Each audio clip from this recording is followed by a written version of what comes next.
Can everybody hear everybody? Okay. Yeah. Good morning and welcome to the Ballot Simplification Committee meeting in session to prepare the digest and voter information pamphlet for the November 8th, 2022 general election.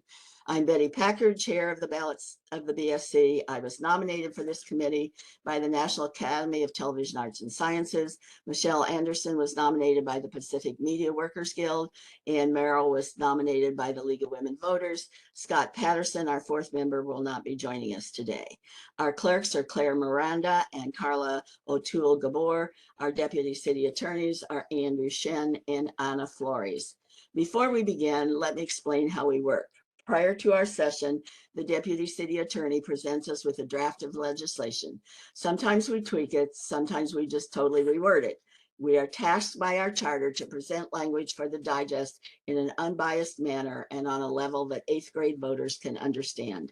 We cannot interpret the legislation, add to it, or change it in any way other than the language written in the legislation. Our mission is to represent the voters, not the people who wrote the legislation or advocates for the legislation. Our mission is to represent the voter and help them understand what they're voting for. With each item on the agenda before the session, we have read the draft and any accompanying materials.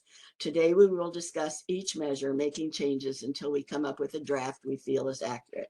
Then we open the floor to public comment. In this instance, we will open the phone lines for public comment. We will give each caller 3 minutes to comment.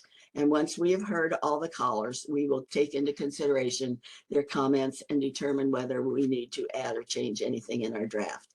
We then have a vote for the final draft. Before we begin the actual legislation issues today, there are some matters we need to settle. The first is a resolution giving us the authority to run this committee virtually.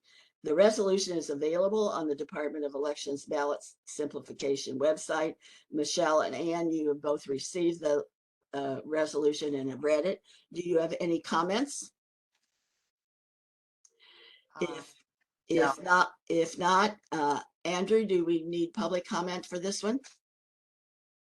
Then since the committee has no comment, I will open the floor to anyone who has something to say about the fact that we're meeting virtually today. Do you have any public comment on the resolution?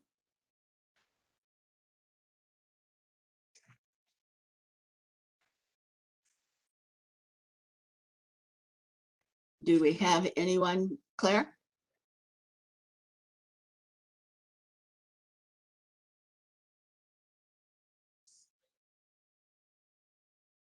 Sorry there, I didn't see it was on mute. If you are on WebEx, please use the raise your hand function.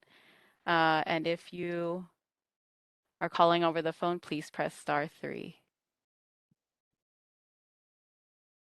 No public comment. Hearing none. Claire, will you call for a vote to accept the resolution? Can we have a vote for this to accept the resolution? Yes. Will you call our names for it, please, Claire? Oh, yes. Chair Packard? Yes. Member Anderson? Yes. And Merrill? Yes. The resolution is adopted. Now it's time to consider the first measure on our agenda for today. The first is a charter amendment, Library Preservation Fund. Claire, would you read for us the way it is now?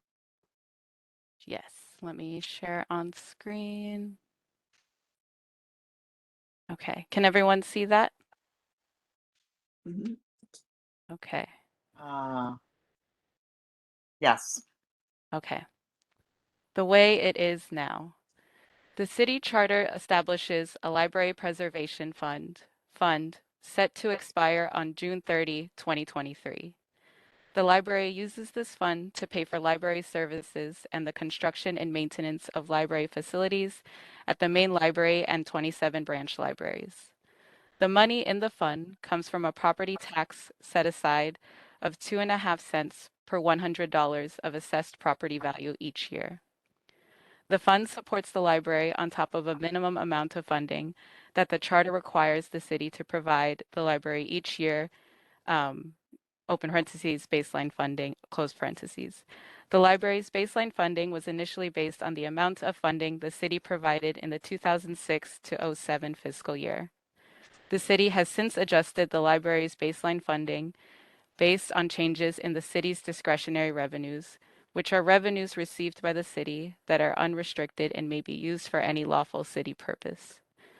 The charter requires the main library and branch libraries to be open to the public for at least 1,211 hours every week. To change the total number of hours that libraries must be open, the Library Commission must hold public hearings in each supervisory district. Well, it seems to me that's a very long way of getting around this. Michelle and Anne, do you have any comments about ways to tighten this up, or are we just pretty much left with this? Well, the only this is extremely minor, but in the first paragraph, sense should be spelled out, and I fiddle around with it. In the second paragraph, I came up with something like the fund supports the library in addition to, as opposed to on top of, the minimum funding. Yeah, I just would say that it just seems that go on and on about baseline fund. Okay. The fund supports the library in addition to, can't read my own track changes.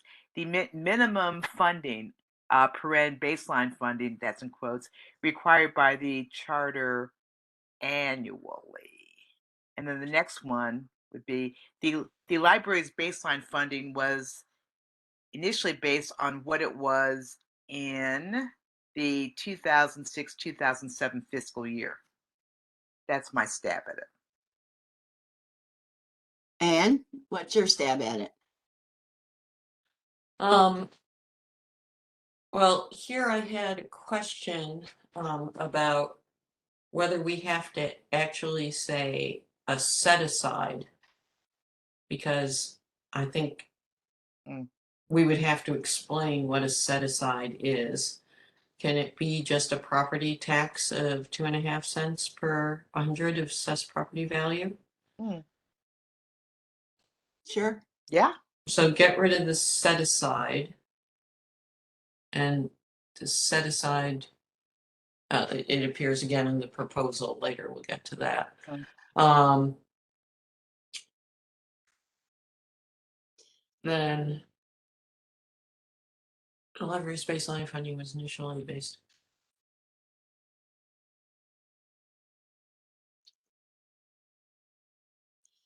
Yeah, I don't think we need the amount of funding the city provided. I think we can take that whole sentence and collapse it into something simpler. I also don't think we've never used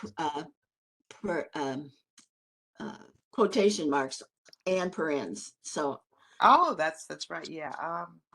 Well, so I think we take out the quotation marks, yeah, right? quotes, yeah.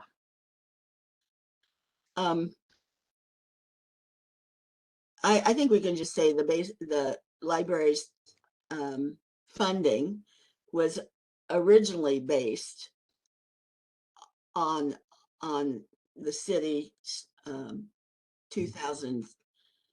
Do we need to say what the city provided in its 2006-07 fiscal year? I mean, it seems like there's just an awful lot of words there. Mm. I mean, basically, we're just renewing what was already done. Mm. And then changing it. So we have to talk about the baseline funding because of the proposition talking about freezing it. Right.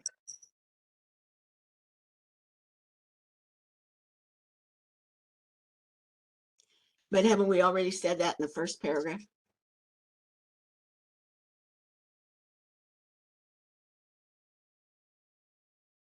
We didn't talk about baseline funding in the first.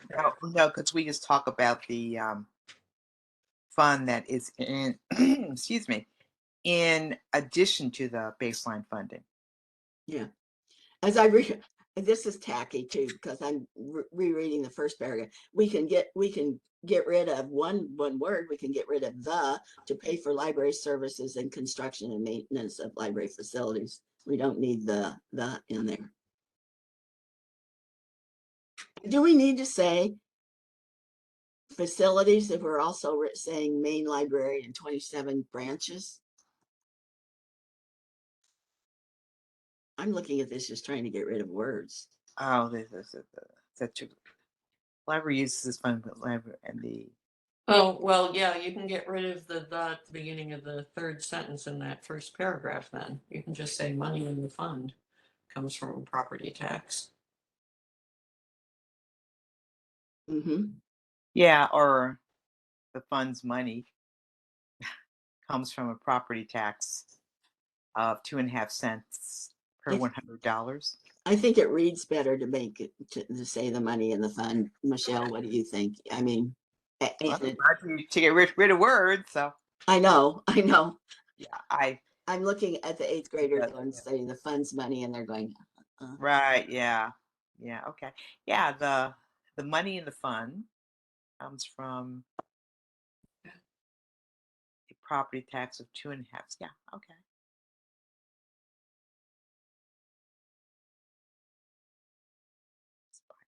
all right. So basically, all we've done with the first paragraph is take out the and the set aside and spell out the cents. Yeah. So we're saying the city charter establishes a library preservation fund in parens set to expire on June 30th, 2023. The library, which means it's already next year. Okay. The library uses this fund to pay for library services and construction and maintenance of library facilities.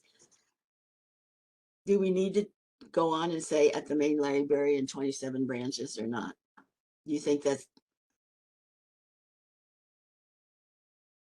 I sort of think we need to leave some meat in there. okay?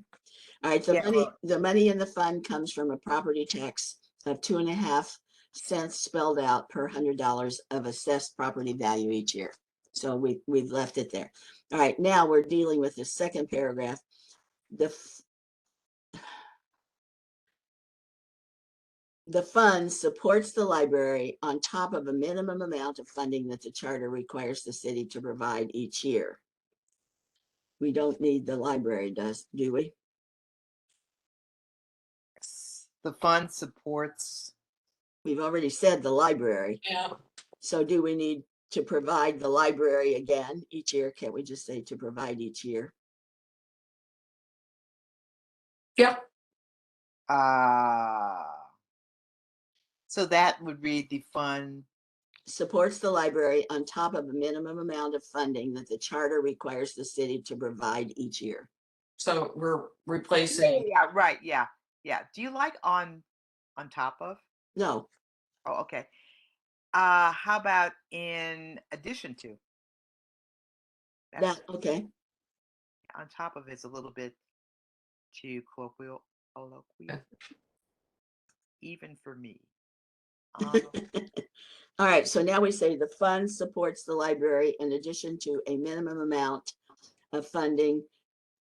Do we In need addition to minimum funding, or do you want to add in a minimum amount? I took amount of out. Minimum funding. Yeah. Okay. To minimum, so we're taking out a and amount of. So we're going in addition to minimum funding that the charter requires the city to provide each year. Yeah. Okay.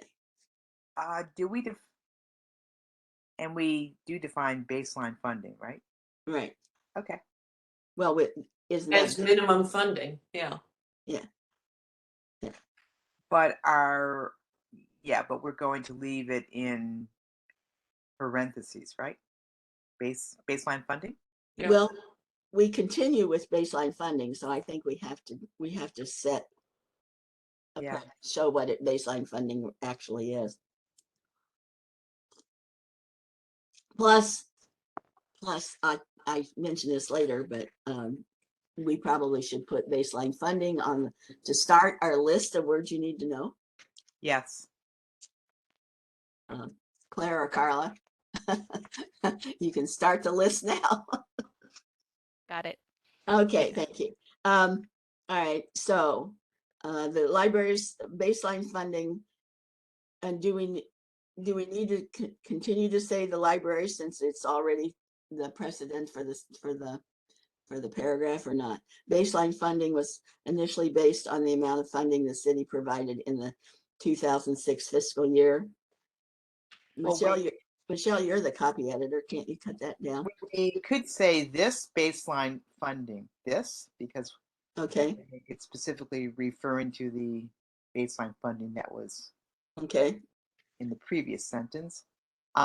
This baseline funding was initially based on, Provided. Could we just say provided in the 2006, 2007 city's fiscal year budget or whatever? I said based on what it was in the 2006, 2007 fiscal year. I was wondering if we could say was originally set as the amount of, as the funding, something like that. Set as the funding the city provided in the 2006-07 fiscal year, to avoid saying baseline and based over and over, unless you think based is a more consistent term to use. I'm with you. Baseline. Yeah, I'm with you. If you can come up with, if you can, what was your, The baseline funding was originally set as, set in the 2000 year? we can say set as the amount of funding, or set as the funding the city provided in the 2006 But what I fiscal thought year. might work was this funding was initially based on what it was, as in what the funding was in the 2006, 2007 fiscal year.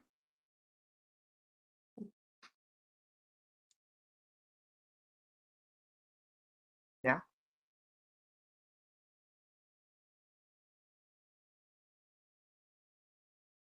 Anne was trying to get rid of too many based. Okay. We were just solving different. Yeah, okay. This baseline funding, right? Yeah. I like that. I like the originally set. I know why you're saying that, Michelle, but we are kind of, I mean, we have a lot of based in there. Yeah, Based, right. The based, baseline yeah. funding was Set why can't we say set in the 2006 fiscal year city funding or budget or whatever it was? Oh, how about, can we say the baseline amount was originally set as the funding? Sure, sure. the baseline amount, right? Okay. Well, we've already, The baseline funding was originally set as the amount the city provided in the 2006-07. well, okay. We've got, So if we get that, yeah, try this. so you're trying to get rid of baseline funding? No, go try Yeah. this now. The baseline funding was originally set as the amount the city provided in 2006-07 fiscal year. Yeah. Right. It was set as the amount. Yeah. Okay. And then the city has, what, do we even need this next line, that how the discretionary revenues fall or increase? I mean, how important, I'm just asking the question, how important do you think this is for the voter to understand that these changes are being made? And when in fact, there's not a whole lot of changes, they're just continuing, funding. The only consideration I have is related to how much context they need to appreciate this change about temporary freezes. Oh, That's that's the a good one. proposition. Yeah, because I think it's important to point out that this isn't a set amount, that it does vary. And what the proposition does is the city can freeze what otherwise may have been. Right. Okay. Or- How about we get rid of in this third sentence everything that comes after the comma? After revenue, I was just going to say that, Ann. We could Right. always put that in the words you need to know. Oh, Yep. okay. Yeah. Discretionary revenues. Period. Yeah. Okay. Yep. Yep. Another word for another listing. Mm-hmm. Okay. Excellent idea. I know discretionary is not an 8th grade word, but Well, they can look it up. yeah, but Depends on your 8th graders. I Yes, know. it does. Yes, it does. When I see some of the things 8th graders are doing today, it was like, whoa. All right, now the city requires the main library and branch libraries, and we can consolidate that one, can't we? How about the main Requires the library libraries. and its branches And its branches, yeah. to open to the public for at least 1,211 hours per week? Oh, There's no comma in its. Thank you. where is this? Oh, I'm looking at the wrong graph. Yeah, third paragraph here. The charter requires the main library and its branches to be open to the public for at least 1,211 hours each week. To change the total of numbers of hours libraries must be open, the library commission must hold public hearings in each supervisorial. Supervisorial. Thank you. Now these How can be, about the district of each supervisor? I can say that much better. well, so they can hold these hearings in any time. It looks like they can. I would have to go back and look at the That'll legislation. be- Andrew, what's the can they do? That's a question for you. Can they? So certainly, I think the Library Commission could always hold public meetings if it wants public input about library hours. But I think the idea here is that if they want to change the hours, they must do it after they've kind of done this round of meetings in every one of the 11 supervisors districts. So it's kind of a condition if they want to change those hours. Okay. Oh, okay. Then I looks like that sentence should hold, don't you think? Yeah. Okay. All right. The proposition blank is a charter amendment that would renew the fund for 25 years until June 2048. So that's the money in the fund would still come from the same annual property tax takeout set aside with no increase in the tax rate. The fund would continue to pay for library services and construction, eliminate the and maintenance of the facilities of the main library and its 27 branches. That makes it parallel, correct? Did we mention how many branches? Yep. It had above? Yeah. Oh, okay. Where we put in the its. Oh, nope, we said 27 branch libraries in the first paragraph. Oh, okay. And it's okay. Can we just change that then to say, and its 27 branches? Yes. Yes.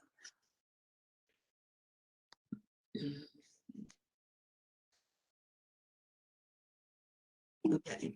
All right. Proposition blank would also bullet allow the city to excuse me, temporarily freeze increases to the baseline funding when the city anticipates a budget deficit over $300 million in the upcoming year. And is that what we want to say there? In the upcoming year?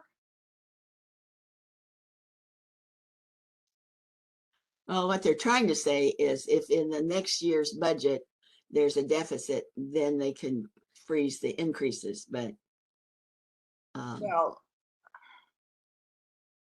can we eliminate in the upcoming year?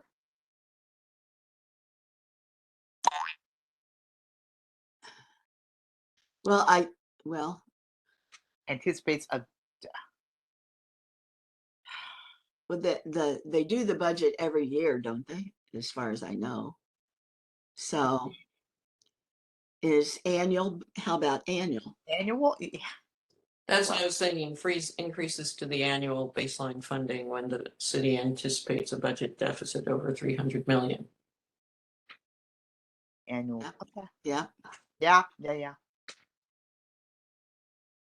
Yeah. okay.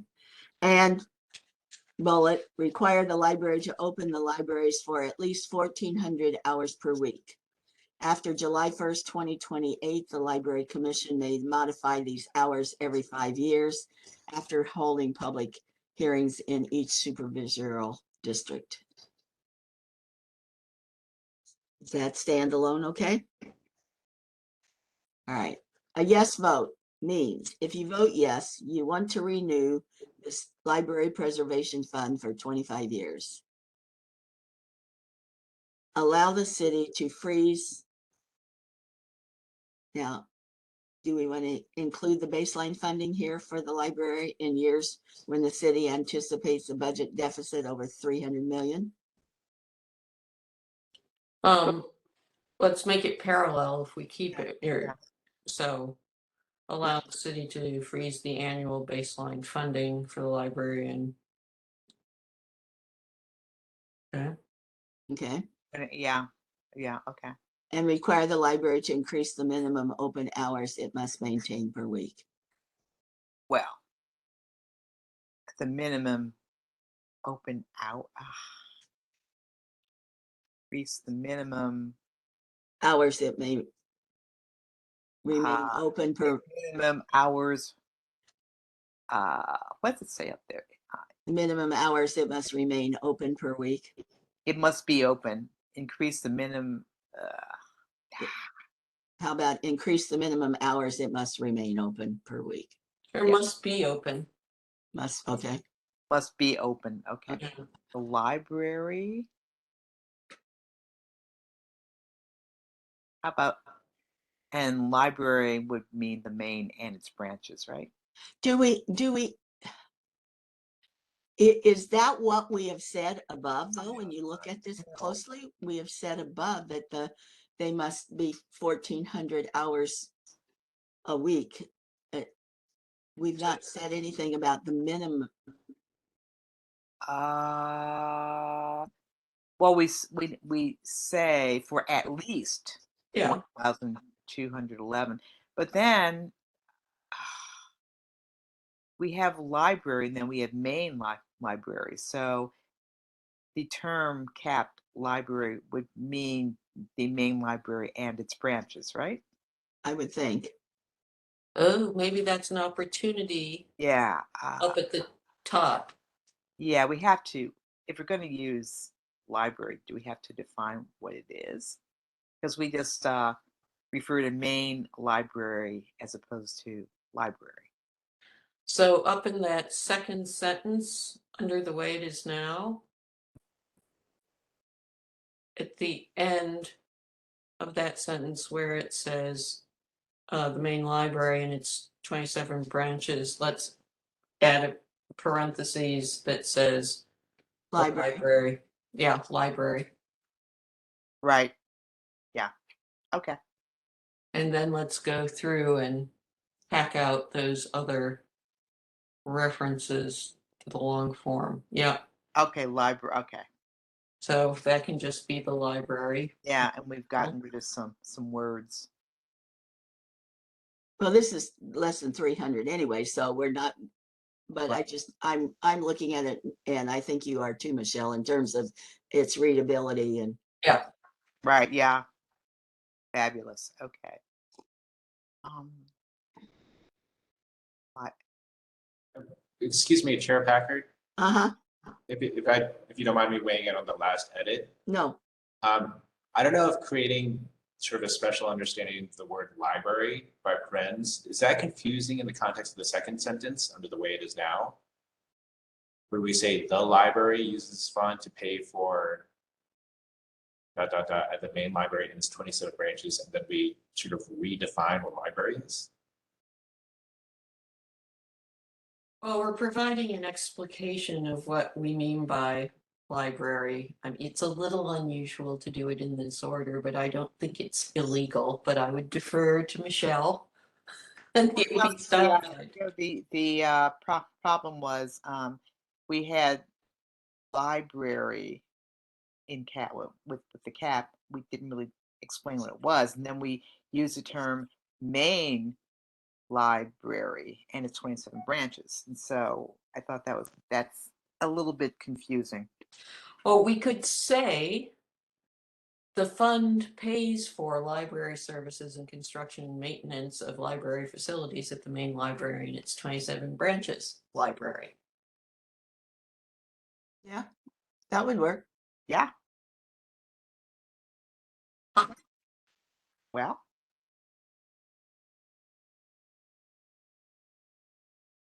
Yeah, the fund pays. pays for library. Yeah, okay. Pays for library and construction.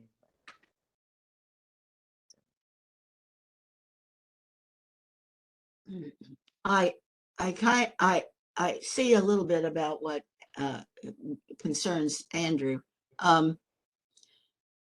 That when we get down there, especially in the yes vote, is the library, are people thinking that that's just the main library, even though we have put it in parens? Mm.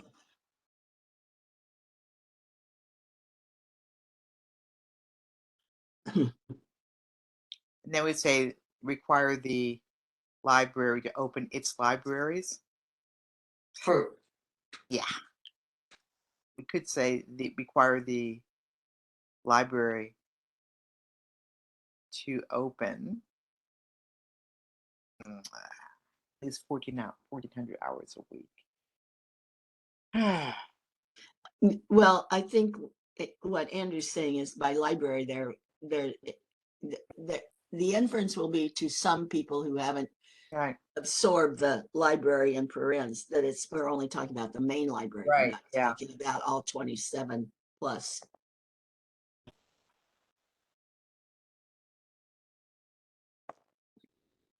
So well, we could repeat in the yes vote if we wanted to. We could give the expanded form.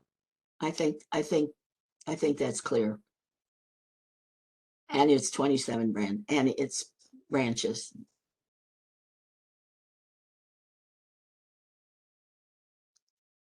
And its branches to increase the minimum hours they must be open per week.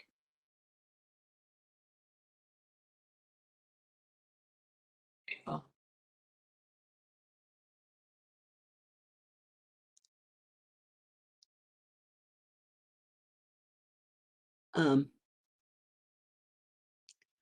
Now, in this yes vote, do we need to say allow the city to freeze the baseline funding?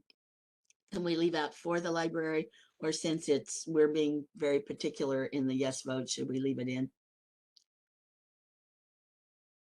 Let's leave it in. I would Okay. just leave it in just to remind them of what they're voting on. But do we want to get rid of in years since we've got annual there? Sure. Yeah.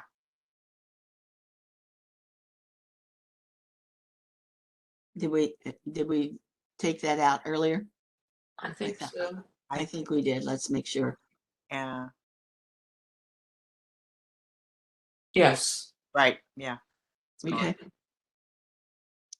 All right, so now the yes vote reads, if you vote yes, you want to renew the Library Preservation Fund for 25 years, allow the city to freeze should we say its baseline funding? Or no, no, we No, left this in, is, I we think, left in library. Okay. Freeze the annual baseline funding for the library when the city anticipates a budget deficit over $300 million and require the main library and its branches to increase the minimum hours they must be open per week. Looks good to me. looks, yeah. Does that infer that we're increasing the minimum hours they must be open even in the years when they freeze the budget? I don't think it draws a direct Parallel, okay. parallel, yeah. That's my job to ask if you think it sounds that way. Okay, all right. And no vote means if you vote no, you do not want to make these changes.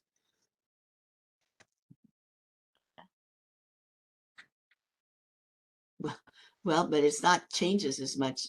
Well, it is changes, but it's also renewing the fund. So do we want to go back to our standard, you do not want to make these changes? I think that that'll work. Okay. All right. Claire, could we have a full reading of what we've done here then for the public and for us? The way it is now. The city charter establishes a library preservation fund parents, set to expire on June 30, 2023. The fund pays for library services and construction and maintenance of library facilities at the main library and its 27 branches, library parents. The money in the fund comes from a property tax of 2.5 cents per $100 of assessed property value each year. The fund supports the library in addition to minimum funding, baseline funding parens, that the charter requires the city to provide each year. The baseline funding was originally set as the amount the city provided in the 2006 to 07 fiscal year. The city has since adjusted the library's baseline funding based on changes in the city's discretionary revenues. The charter requires the library to be open to the public for at least 1,211 hours every week. To change the total number of hours that libraries must be open, the Library Commission must hold public hearings in each that is a hard word, supervisorial district. Proposition blank is a charter amendment that would renew the fund for 25 years until June 2048. The money in the fund would still come from the same annual property tax with no increase in the tax rate. The fund would continue to pay for library services and construction and maintenance of the facilities of the library. Proposition blank would also bullet point allow the city to temporarily freeze increases to the annual baseline funding when the city anticipates a budget deficit over $300 million, and bullet point require the library to open its libraries for at least 1,400 hours per week. After July 1st, 2028, the Library Commission may modify these hours every 5 years after holding public hearings in each supervisorial district. A yes vote means if you vote yes, you want to renew the Library Preservation Fund for 25 years, allow the city to freeze the annual baseline funding for the library when the city anticipates a budget deficit over $300 million, and require the main library and its branches to increase the minimum hours they must be open per week. A no vote means if you vote no, you do not want to make these changes. As she's reading this, I have a question for the committee. What's wrong with just taking out baseline and putting in minimum?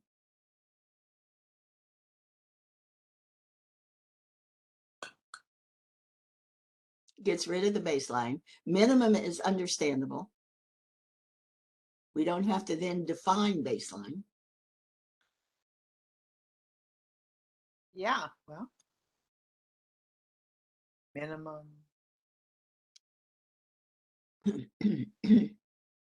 We've already said in addition to minimum funding that the city requires the city to provide. And then this minimum funding was originally set as the amount.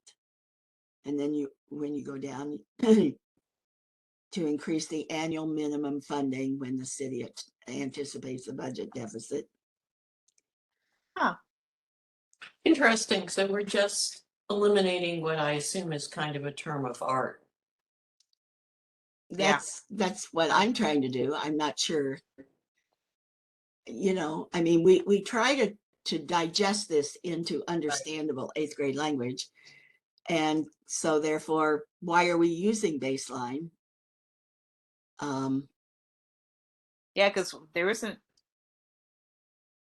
any difference, at least as I can see, No, you're between right. baseline and minimum. It's just a term of art versus lay people's talk.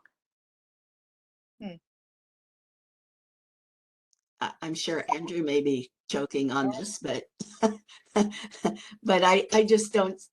I mean, I know what the city's doing and legally with the baseline funding, but we're trying to take baseline funding and explain it to the 8th grade voter. And baseline funding is minimum funding. Isn't that what we're talking about here? Yeah. Minimum required funding. So Well, minimum funding, yeah, it's something that you have to have yeah. at minimum. Yeah, Yeah. just to be clear, Chair Packard, I think it's fine if the committee just wants to just refer to minimum funding.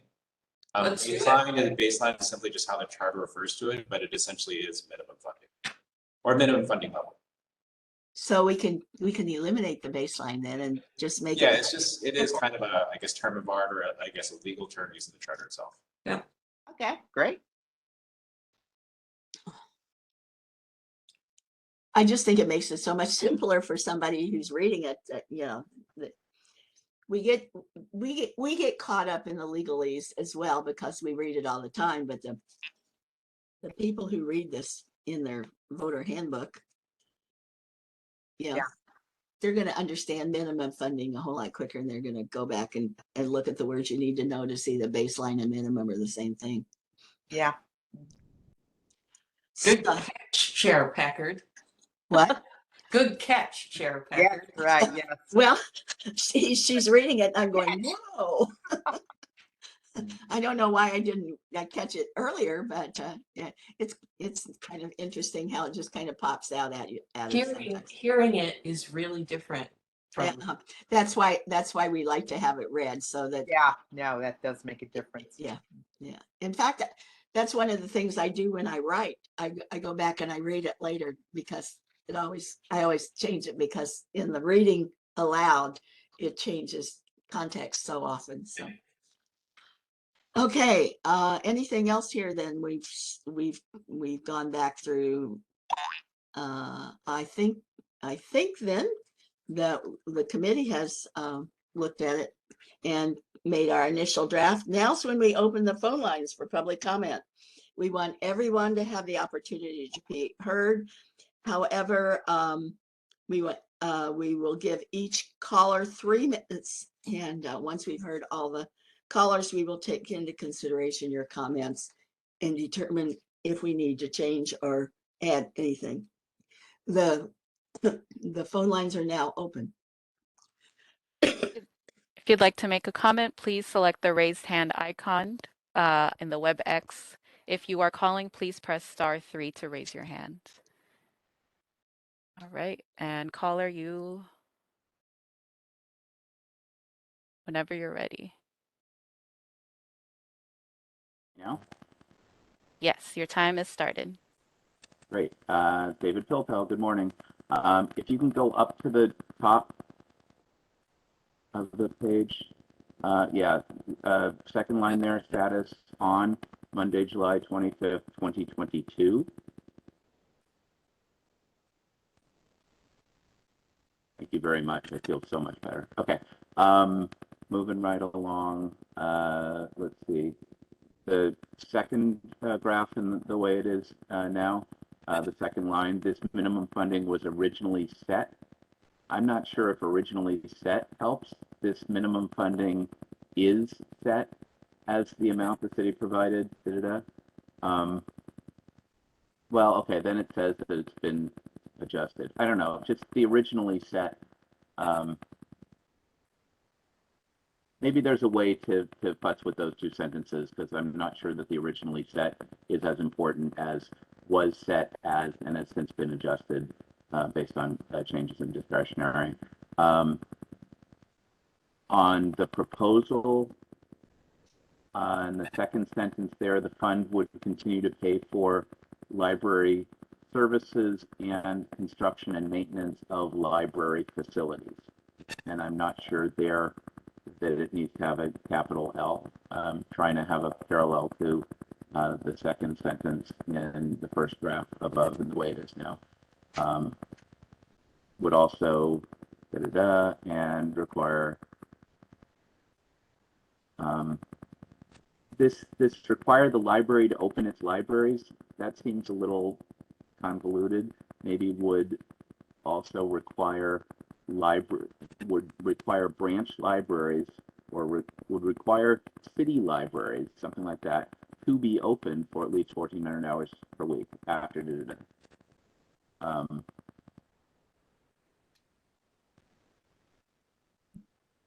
and then under a yes vote, and require the main library and its branches.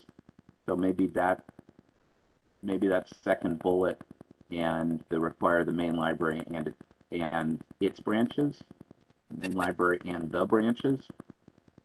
I don't know, something about having a parallel construction there between the second bullet and the end of the yes vote. Otherwise, it looks good to me on first pass. Thanks for listening. Thanks, David. Thank you. All right. Caller, you are unmuted.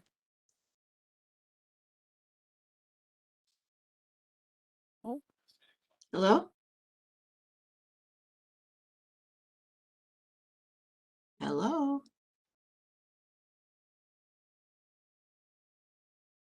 okay, I will. Oh, there you go. Hello. Yvette Davis, and I'm with the Friends of the Library, and I think you'll hear from some other colleagues.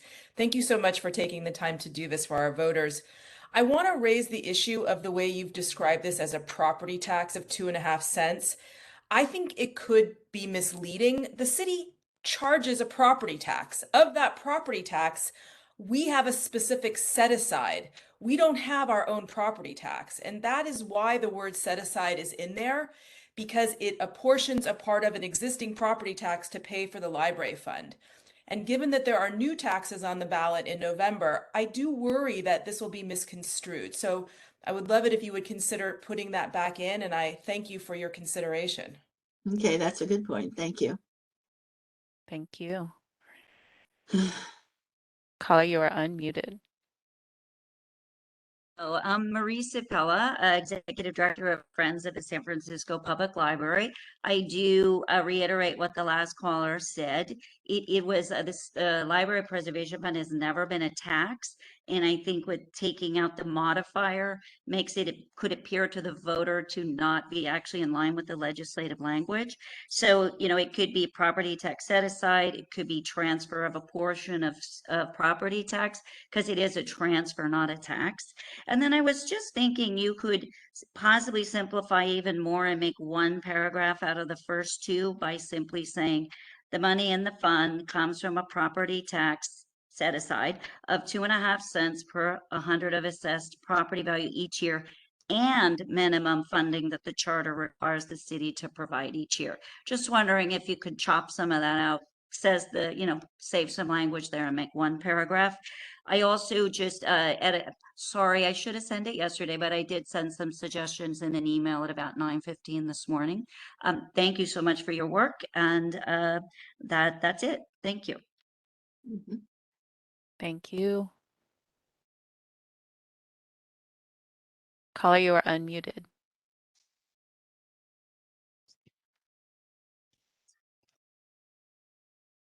Hello? Hello, Hi, can you hear me? we can. Okay, great.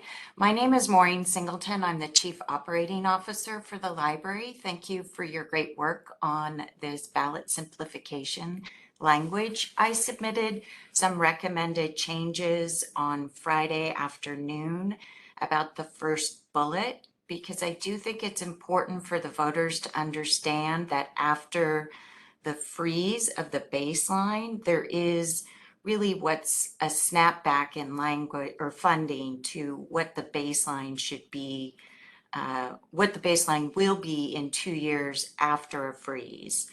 So what I had submitted on Friday in the first bullet was after the word million, 300 million, was provided that within 2 years, the baseline returns to what it would have been without the freeze.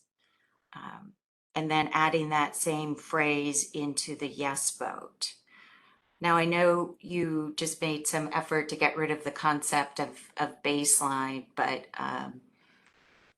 that is tied to the general fund portion of the funding. That's why I had used that term when I submitted it on Friday.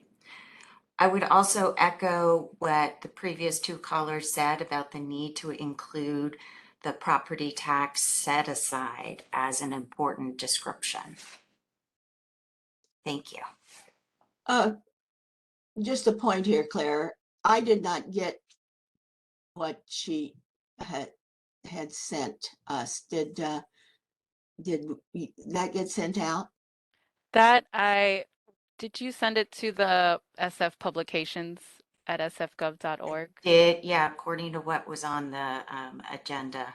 Okay. I Yeah, can resend it. Is it better to send it to you, Claire?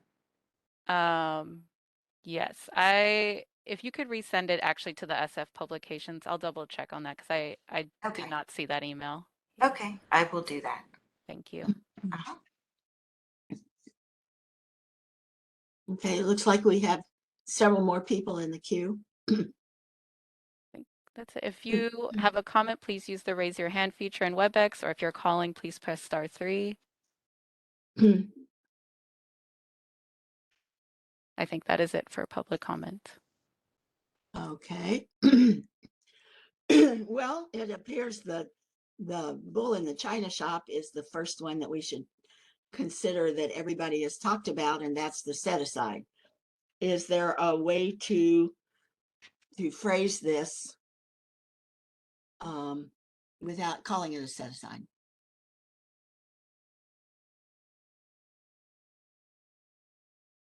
Because they're absolutely right. It is not a property tax.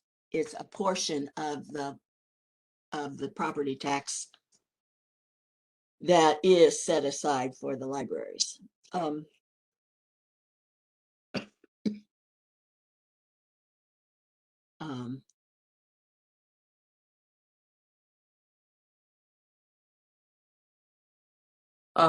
Is there something like,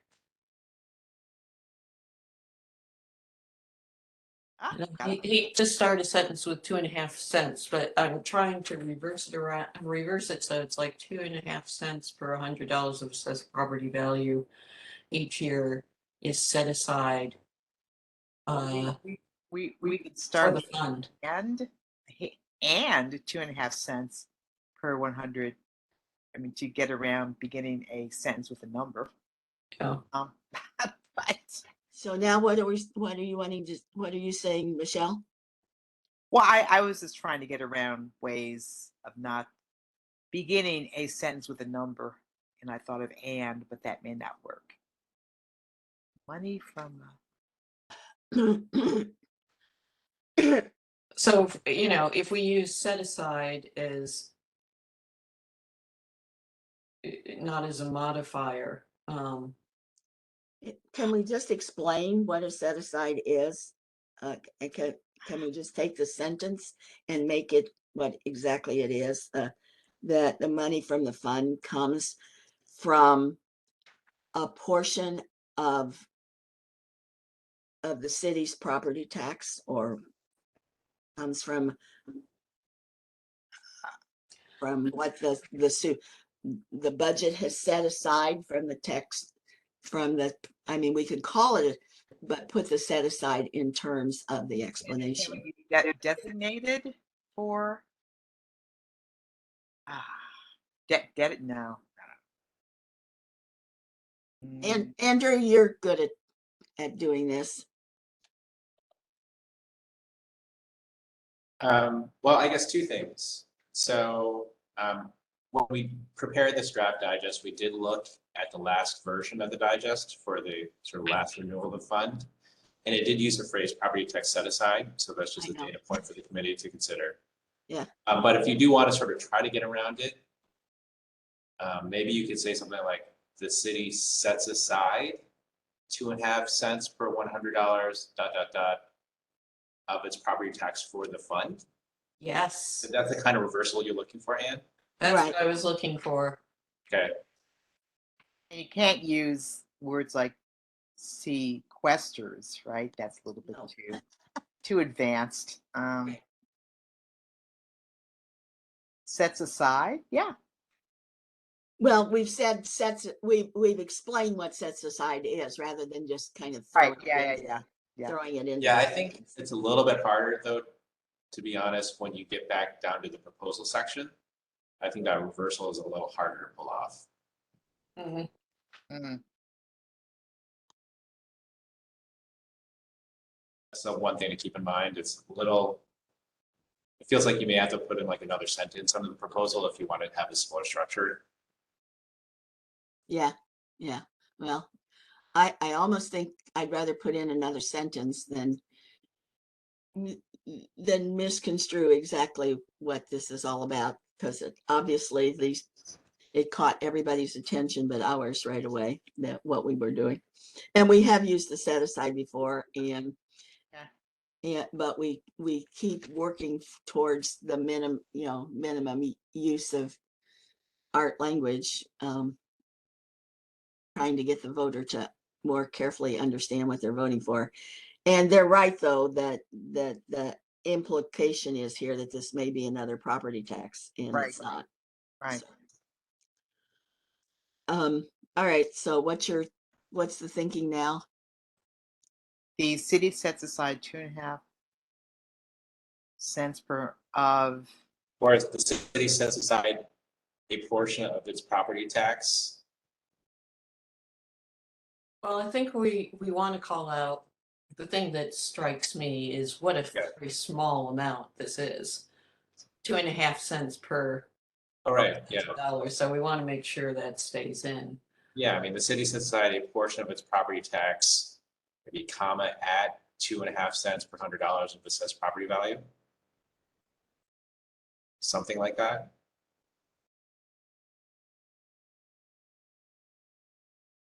But then we have to say something about it going into the fund. That's true. Right. Sets aside a portion of its property tax at a rate of 2.5 cents per $100 of assessed property value for the fund, comma, for the fund. How about I don't know if it becomes a little, I don't know if it becomes a little. The city sets aside for its fund. No, for this fund.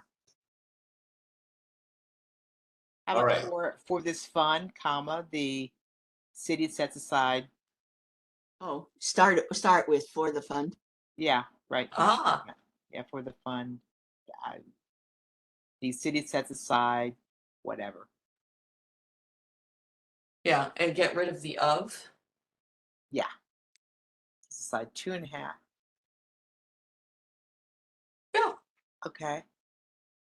Well, sets aside 2.5 cents per $100 of its Oh, of its prop of uh-oh. its of the property of the annual property tax, something like that. From its annual property tax. It's for the fund. The city sets aside 2.5 cents per $100 of its. Is it clear that that refers to the city or the cities? If you want to repeat it. Yeah, I think that could confuse people about what's being assessed, whether it's the city's property itself or whether it's everyone else's property. Right.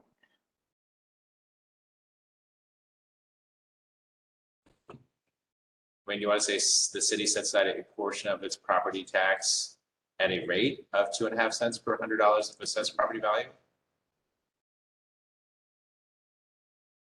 Yeah, could do that.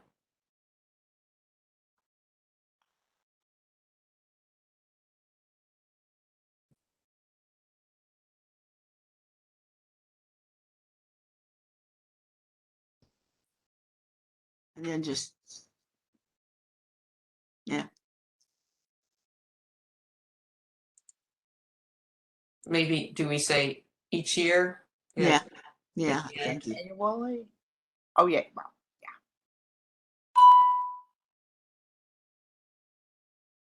Okay. And then Mrs. Sabella has suggested that there's a way to combine the first two by saying that this was originally set by the 2006-7 fiscal year. I'm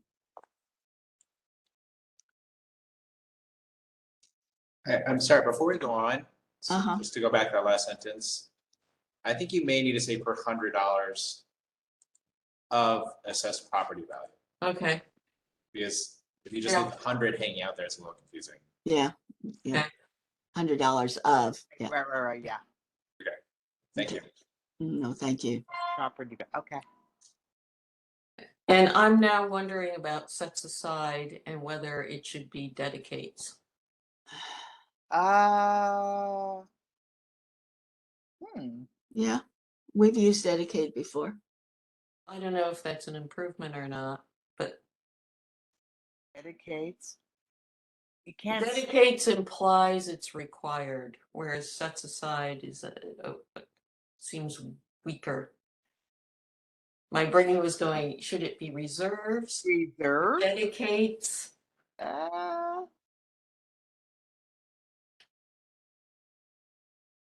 Reserve. Well, that implies that it can use it versus can't.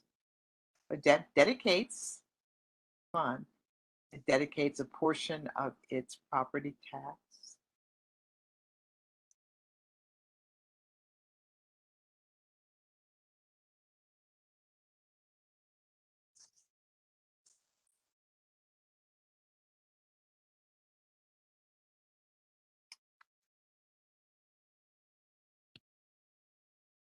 Yeah. All right. Michelle, Anne, do you like dedicates or sets aside? Uh,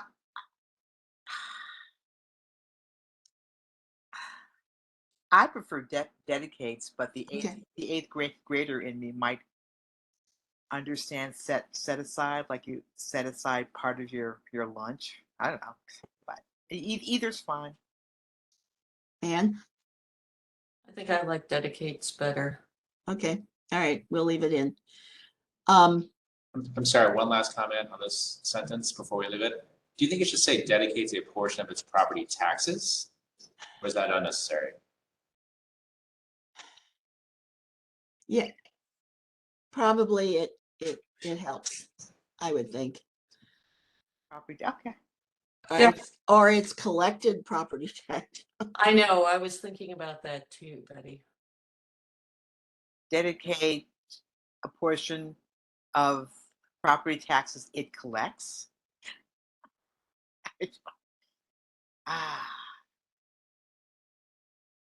Actually, I just leave it property taxes because I think that might be getting a little bit too much into the weeds. Okay. All right.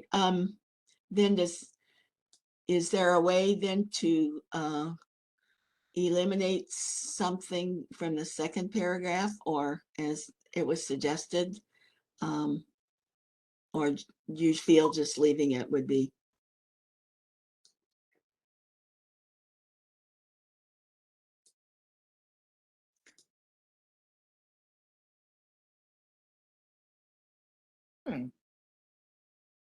I think she was saying for the fund, the city dedicates a portion of its property taxes in addition to the fund that the charter requires the city to provide. I think that's what she was trying to say.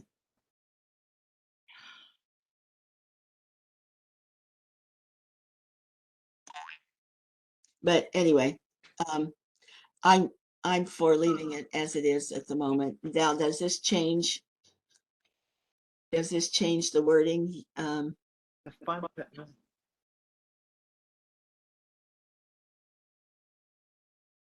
Down, the money in the fund would still come from the same annual property taxes collected by the city?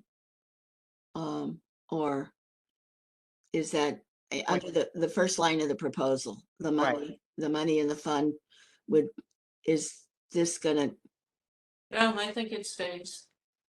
It still comes from the same, and yeah, with no increase in the tax rate. Yeah, that would dispel the idea that we're adding taxes or increasing. If you did want to be a little bit more parallel, you could say the money in the fund would still come from the same dedicated property taxes. okay, I don't know. I'm not. Yeah, that would That's certainly up to you. dedicate it.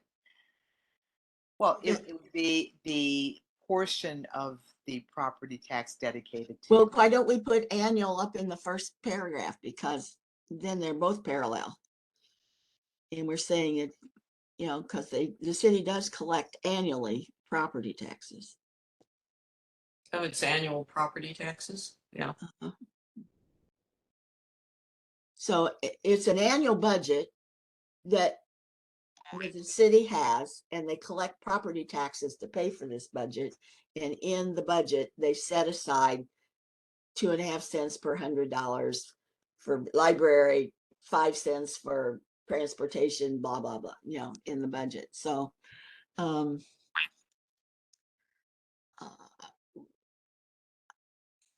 I'm listening to the callers who were very concerned that, because they're absolutely right, there are several Yeah. property tax measures or several tax measures on the ballot, and they don't want the general public to get crazy and say, we're just going to reject anything that says taxes. So, which they've been known to do. So, so we need to actually make sure that this reads so that it is not a tax, a new tax, but it's a part of the annual city budget funding.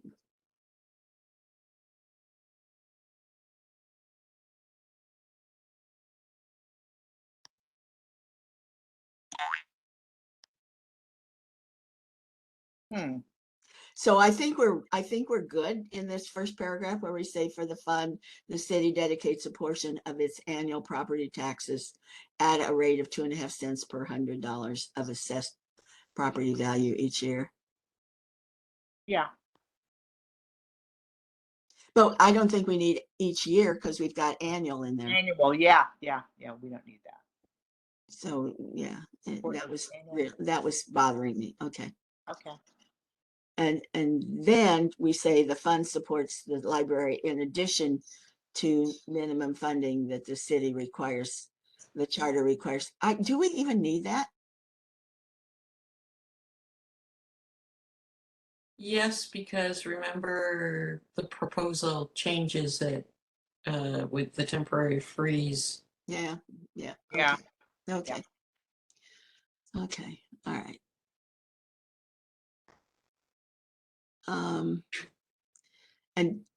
And is this, the city has since adjusted the library's minimum funding?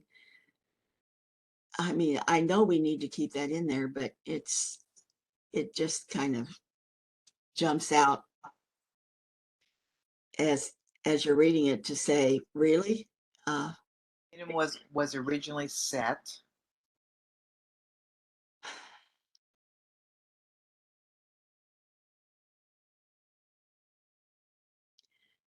Which is since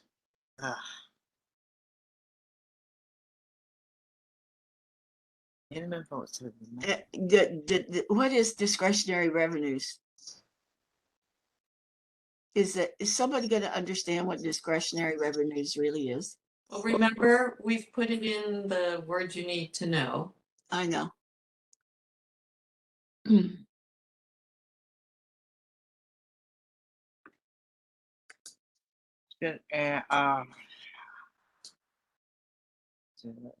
All right.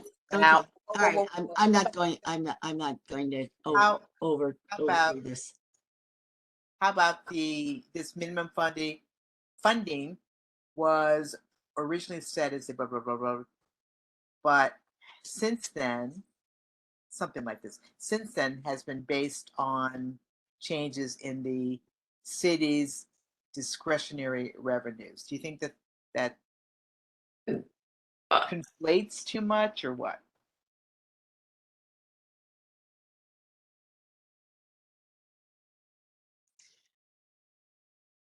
But is now based on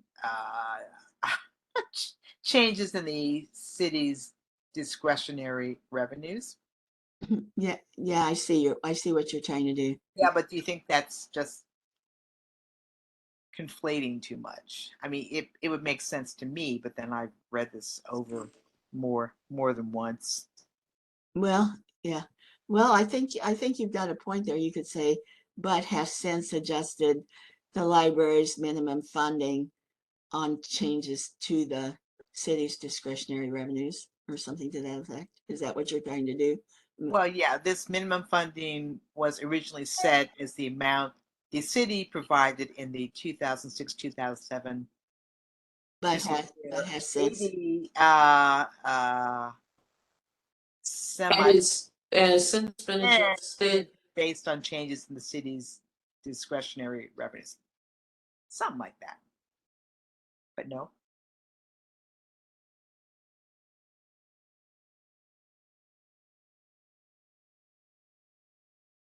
Yeah, it was based on X, now it's based on Y. But do you think that's too abrupt? No, I think you could combine them. And you were going to say something? Yeah, I would, instead of saying but, I would say, and has since been adjusted to reflect changes in the city's discretionary revenues. Oh, sure, yeah. Okay. Oh, I was actually going to say, and has since. Right. I was going to say that's what you said. No, it would just be a small, no period, and small a. And has since been adjusted to reflect. Based on changes. Is that what you're? I was going to say to reflect, but you can say based on changes. Yeah. It has been adjusted based on changes. Yeah. Okay. All right. Yeah. All right. All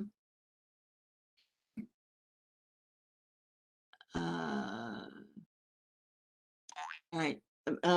David didn't like the word originally. Set. Yeah, set.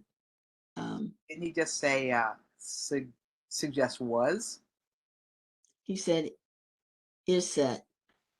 Oh. Mm-hmm.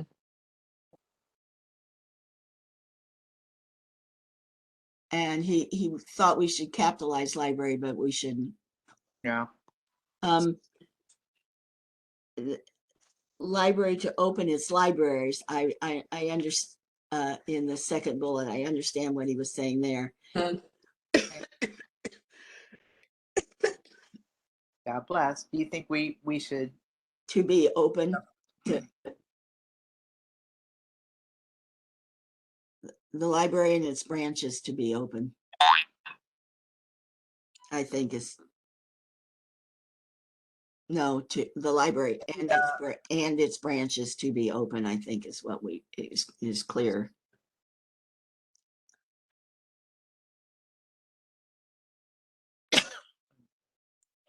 the library and its branches? Excuse me. Well, should it be the excuse me, the main library and its branches? Probably. Yeah, since that's what we say in the yes vote. Yeah. Excuse me.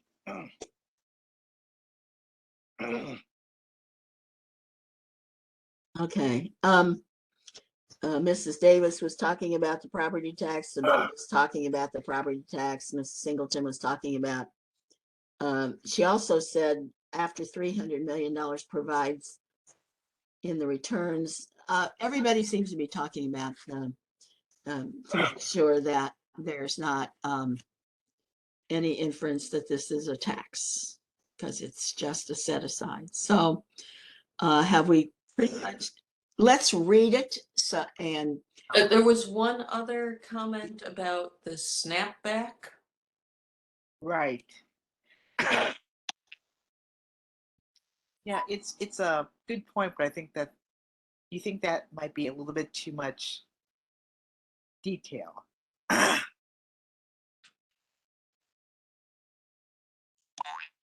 Because it does say that the freeze is temporary. yeah.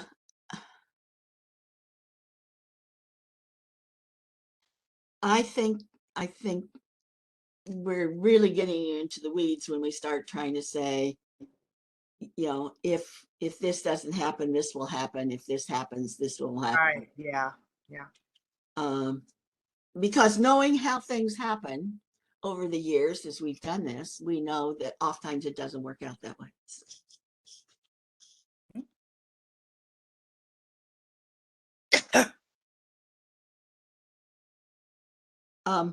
So Claire, let's have another reading. Maybe we'll catch something as we go through again. All right. The way it is now. The city charter establishes a library preservation fund, fund, set to expire on June 30, 2023. The fund pays for library services and construction and maintenance of library facilities at the main library and its 27 branches, library parens. For the fund, the city dedicates a portion of its annual property taxes of a rate of 2.5 cents per $100 of assessed property value. The fund supports the library in addition to minimum funding that the charter requires the city to provide each year. This minimum funding was originally set as the amount the city provided in its 2006 to 07 fiscal year and has since been adjusted based on the changes in the city's discretionary revenues. The charter requires the library to be open to the public for at least 1,211 hours every week. To change the total of number of hours that libraries must be open, the Library Commission must hold public hearings in each supervisorial district. The proposal. Proposition blank is a charter amendment that would renew the fund for 25 years until June 2048. The money in the fund would still come from the same annual property tax with no increase in the tax rate. The fund would continue to pay for the library services and construction and maintenance of the facilities of the library. Proposition blank would also, bullet point, allow the city to temporarily freeze increases to the annual minimum funding when the city anticipates a budget deficit over $300 million, and, bullet point, require the main library and its branches to be open for at least 1,400 hours per week. After July 1st, 2028, the Library Commission may modify these hours every 5 years after holding public hearings in each supervisorial district. A yes vote means if you vote yes, you want to renew the Library Preservation Fund for 25 years, allow the city to freeze the annual minimum funding for the library when the city anticipates a budget deficit over $300 million, and require the main library and its branches to increase the minimum hours they must be open per week. A no vote means if you vote no, you do not want to make these changes. I wonder in their yes vote, since we've mentioned a budget deficit, we've not mentioned the budget previously. Do we need to put the budget deficit or budget in the, or do you think the yes vote is explanatory enough? We mention it in the first bullet point above there. But we don't say it, we don't say that it comes from the budget. That's just what I'm saying. I mean, we say budget in the yes vote, and that's the first time we've ever said the city's budget. Oh. So what I'm saying is, do you think that's explanatory enough? I or- think it's explanatory enough. Yeah, I think it is. But I had another thought Okay, in hearing the reading up in our favorite sentence, the third one in the first paragraph of the way it is now. Could it be, instead of starting with for the fund, saying the city dedicates a portion of its annual property taxes to the fund at a rate of 2.5 cents per $100 of assessed property value? yeah. Yeah, I think that would be a more typical way in common speech, you would say that. right. The city.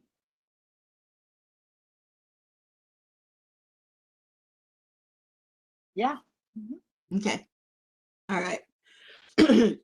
Anything else? If I may, committee members, do you think it would be easier for people to understand each board of supervisors district instead of each supervisorial district? Certainly easier to say. Yeah, it's easier to say for sure. Yeah. But I'm not sure if people automatically know that supervisorial means board Oh, of supervisors Okay. Board of Supervisors. in each board of supervisors district. In the district for each board of supervisor. Or board of supervisors districts. Supervisor. Each supervisor. Well, In the district of each member of the board of supervisors. right. Yeah. Member of the board of supervisors. Or just, oh, okay. Because it's not a board district. It's a supervisor district. Right. Okay. Okay. All right. Oh, but then you've got to, do it. Yes, exactly. Right. Mhm.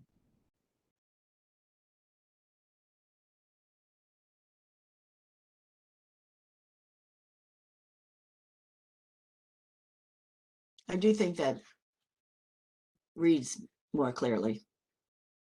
I think we have to put each member of the Board of Supervisors. Right. And there's a period after supervisors, which I see now. Okay. Yes. It's very hard to see. I guess I should blow this up more fully on my computer. All right. Anything else thank you. Anything else here that we have comments on? Do you think each board of supervisors district doesn't work? Yeah, we do think it works. Oh, but just saying in each board of supervisors district. Well, but it's each member's district. Yeah. It's not the board of supervisors Not the districts. board district. Okay. Thank you. Okay. I think it's- Anything else? Do we need a final hearing, or do you think we've already done that?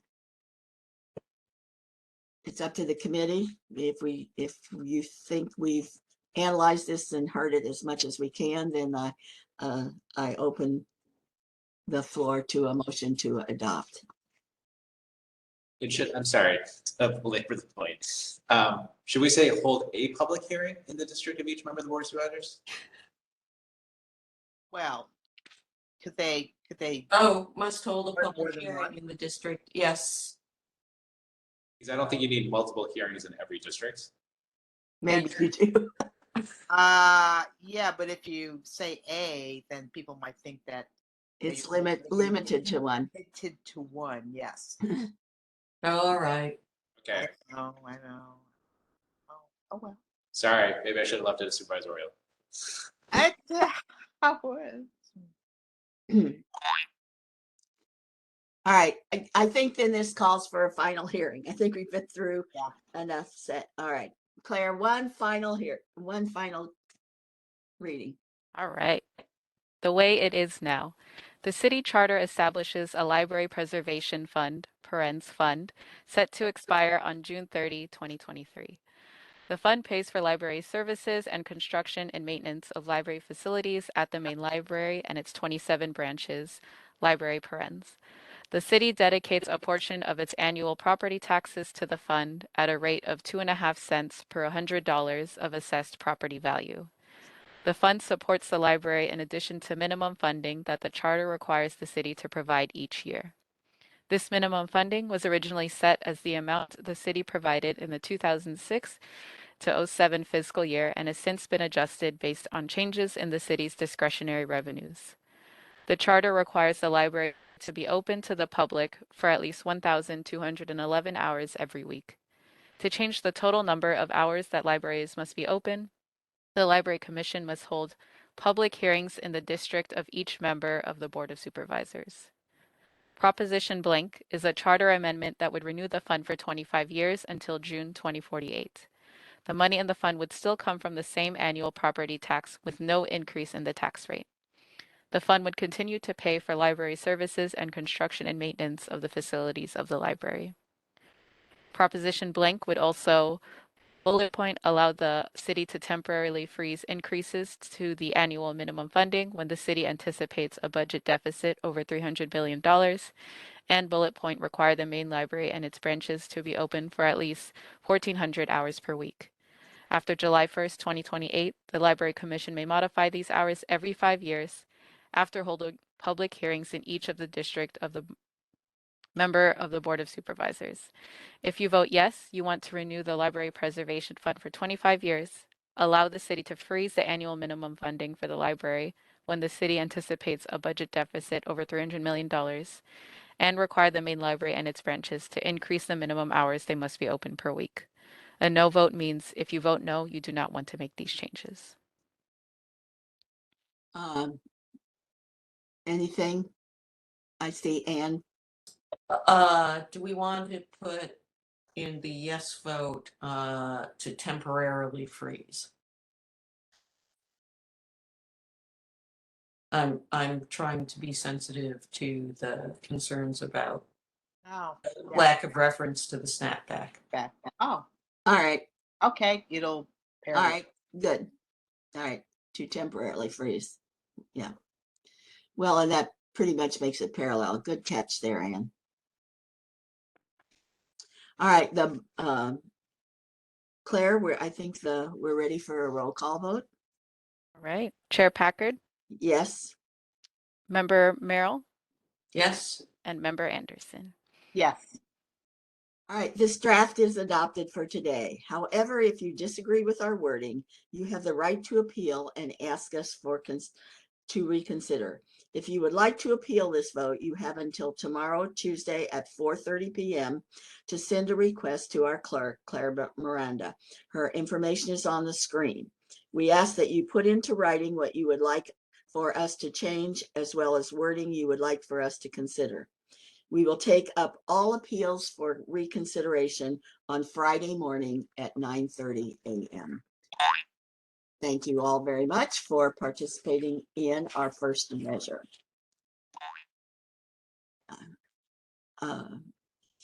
Anne and Michelle, are you ready to just go on to the second one?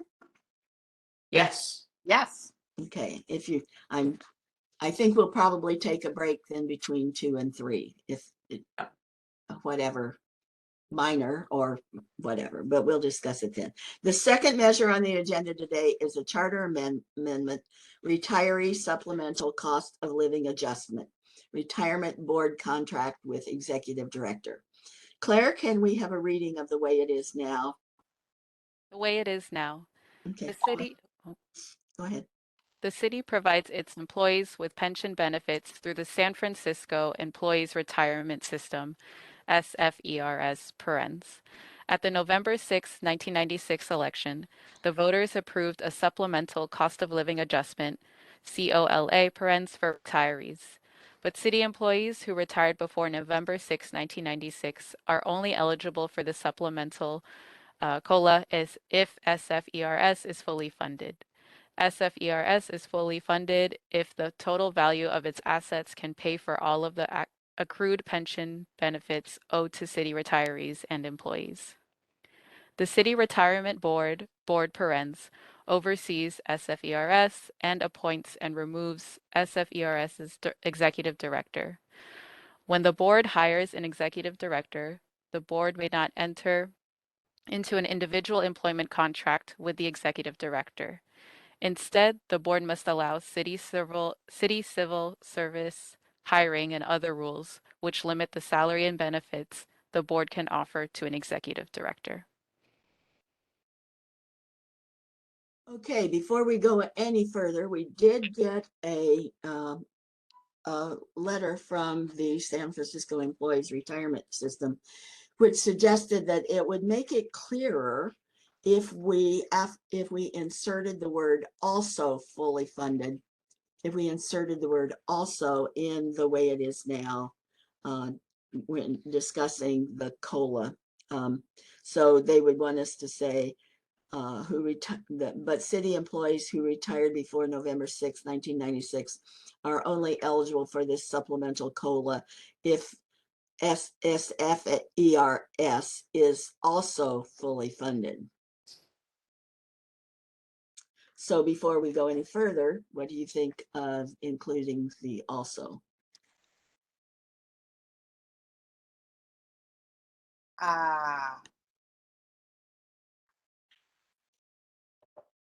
I didn't quite see how it would clarify things. Yeah, it suggests it's an additional criterion, but I didn't know what the other criterion is. yeah, that's where I was too. Well, it says as a brief background, this group is eligible for supplemental COLA if two requirements are met. One, SFERS, I guess must be fully funded, and Right. two, SFERS must also meet or exceed its expected rate of return on assets. But it doesn't add, if you add also, then the question would be in addition to what, and that's not explained. Yeah. Well, we haven't talked about the rate of return anywhere. Yeah. And basically what they just want to do is, change and add a supplemental COLA adjustment to their pensions, even when the system is not fully funded. Right. I don't know. What do you think? It sounds to me like neither one of you think that it's necessary. I don't think it doesn't really clarify what it's intended to clarify. Yeah. Okay. So do we think the way it is now then is fairly clear? Is any way to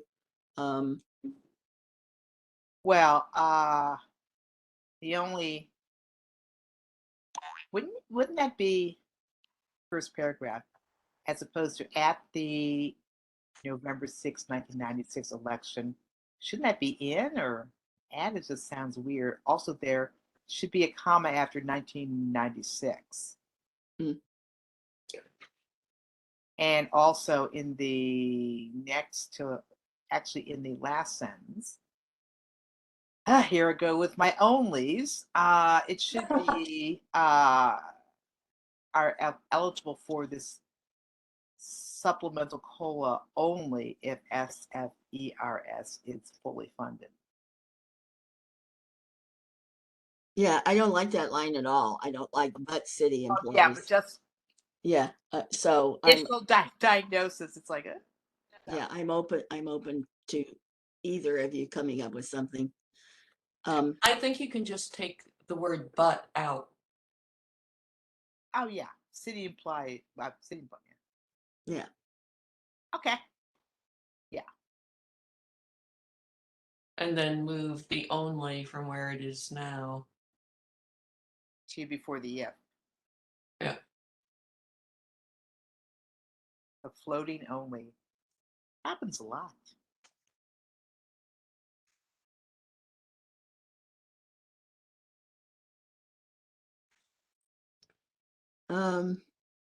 Do we need to clarify what the fully funded is?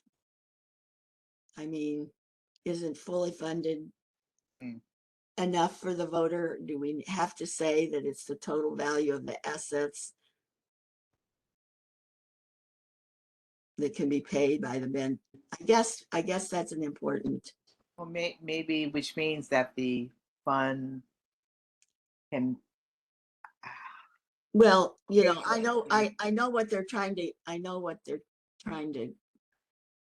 it says here, but because forever, you know, what I've heard from department heads and supervisors and whatever, as well as Cephers or whatever this is, that you know, the fund has to be fully funded, and it's billions and billions of dollars, which really aren't there. So they're trying to get away with, so the supplemental, you know, makes some sense and is adjusted. But I don't know where we have to Okay. explain it. So we could, there's a couple of things I see. One is fully funded could be one of those words you need to know, and we handle it there.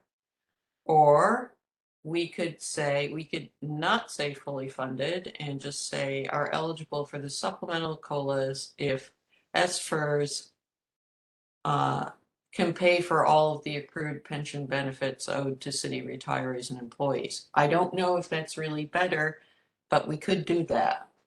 Yeah, Yeah. yeah, But I think we could. yeah. Yeah. Can pay for, yeah. If the supplement, if Cephers. All right, let's go. SFERS assets can pay for all of the existing assets. What was it? If the fund has sufficient assets to pay for all the pension benefits.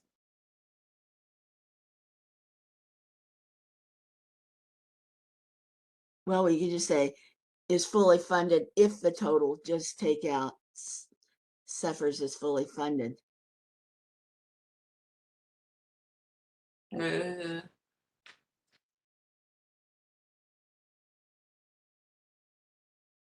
Oh, We were going to get rid of fully funded. right. Yeah, yeah. SFERS. If the total asset can, okay, and that we take out Cephers there. Yeah, take that out. If it's assets, If SFERS, just we put a apostrophe S or just an apostrophe. I always forget. yeah, it's I apostrophe. looked that up and I couldn't find a clear answer, so I just put in the blah blah blah. Oh, Yeah, all right. I see. Or its assets can pay. Yeah, because the 8-piece style, but I know. I looked let's- and I looked and I looked and I said, where is this? All Okay, right, so then it's this supplemental COLA only if the SFERS assets can pay for all the accrued pension benefits owed to city retirees and employees. Or Is could that we say, better? or could we say its assets? No, we'll. That's right. Yeah, it is. SFRS assets can pay. Yeah, yeah. Yeah, I think we need Cephers in there, right? Yeah.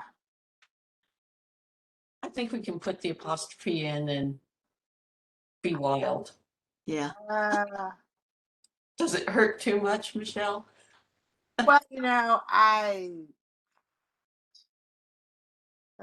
She's trying to get around not having to use it. Well, yeah, we can say only if the If SFERS assets. the S did that S or assets and take out the Yeah. apostrophe. This is what they call, when impossible, reword. Yeah. Yeah.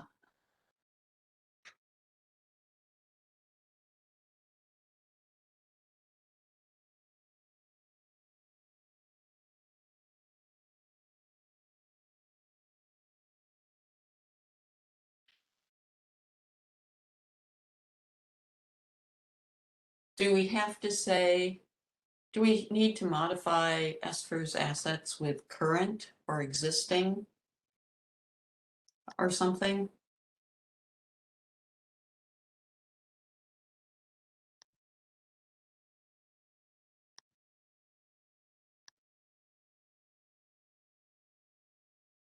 Maybe not. No. I'm trying to figure out a way, but I can't figure it out, so I'm gonna ignore it.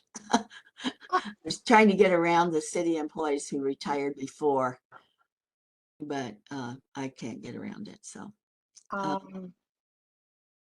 Well, We've talked about approved supplemental cost of living for retirees.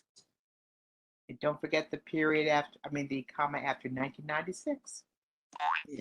Yeah, it's there. Yeah. Oh, but there's a second. There's a second. Oh, the second 96. Thank you, copy editor. Oh, that's quite all right. Are eligible for only a.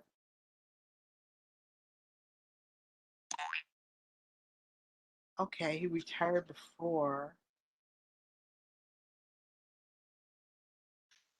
Yeah, So that means that people who retired afterward will get COLA regardless of the health of. Whether it's fully funded and people before then were left out of this. right. Well, they get it if it's fully funded, and if it's not, then they don't. But the ones who Right. retired afterward will get it, no matter what. yeah. Okay. All right. So we're okay with the first. It looks like we're okay with the first paragraph. We've thought about changing it, but we haven't figured out a way that any further changes are necessary. So now we're talking about the retirement board oversees, can we say oversees, suffers and appoints and removes the it's executive director, or I'm trying to get away from the apostrophe again. Actually, no. It should be the SFERS, and I don't know why this is in initial caps.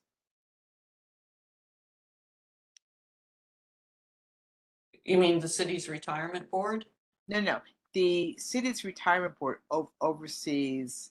Okay, pardon me. SFERS and appoints and removes its executive director. Shouldn't that be lowercase e and d? Oh, yeah, if we put it's in there. Yeah. Yeah, because if it's not preceding a name, Right. then it should be lowercase executive director. Okay. And then, same in the next line. yeah. Mm-hmm.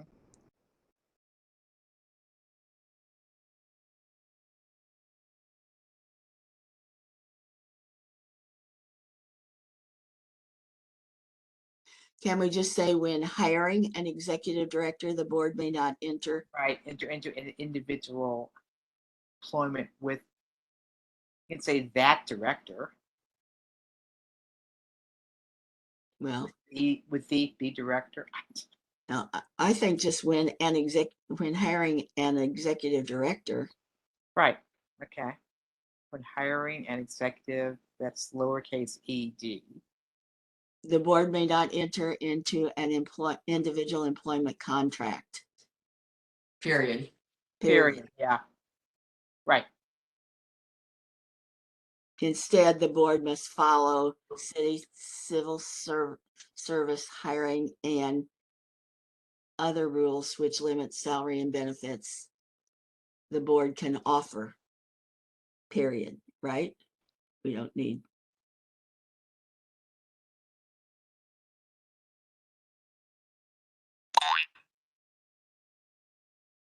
Actually, how about which would limit? Well, I'm sorry.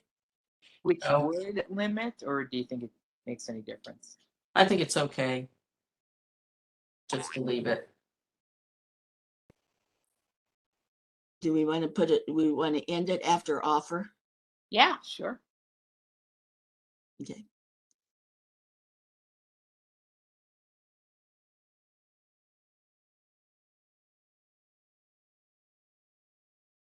Okay. All right. So we're happy with that paragraph. Okay. The proposal, Proposition blank would make city employees who retired before November 6th, 1996, comma, eligible for a supplemental COLA, even if Cephers is not fully funded. Eliminate the but. In years when Cephers is not fully funded, the supplemental COLA would be limited to $200 per month for retirees who have an annual pension of more than $50,000.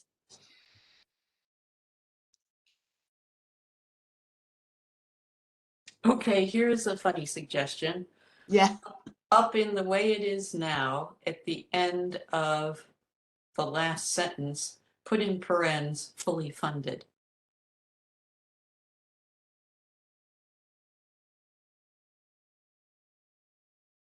where, And then first paragraph, Okay, Uh-huh. first paragraph, third, last sentence, Mhm. and it would be can pay for all the accrued pension.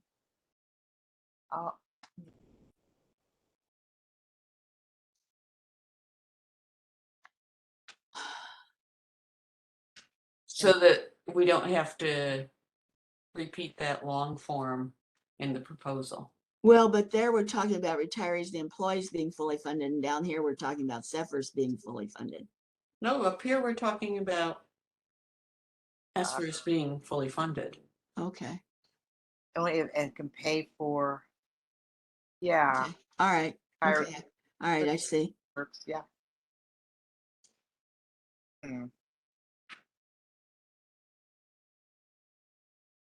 All right, Okay. all right. So in years when Cephers is not fully funded, the supplemental COLA would be limited to $200 per month for retirees who have an annual pension of more than $50,000. I can hear the comments now. Wow. Even if. Well, no, but. Okay. So. So the ones who are out of luck are the ones who retired before November 6, 1996. Okay.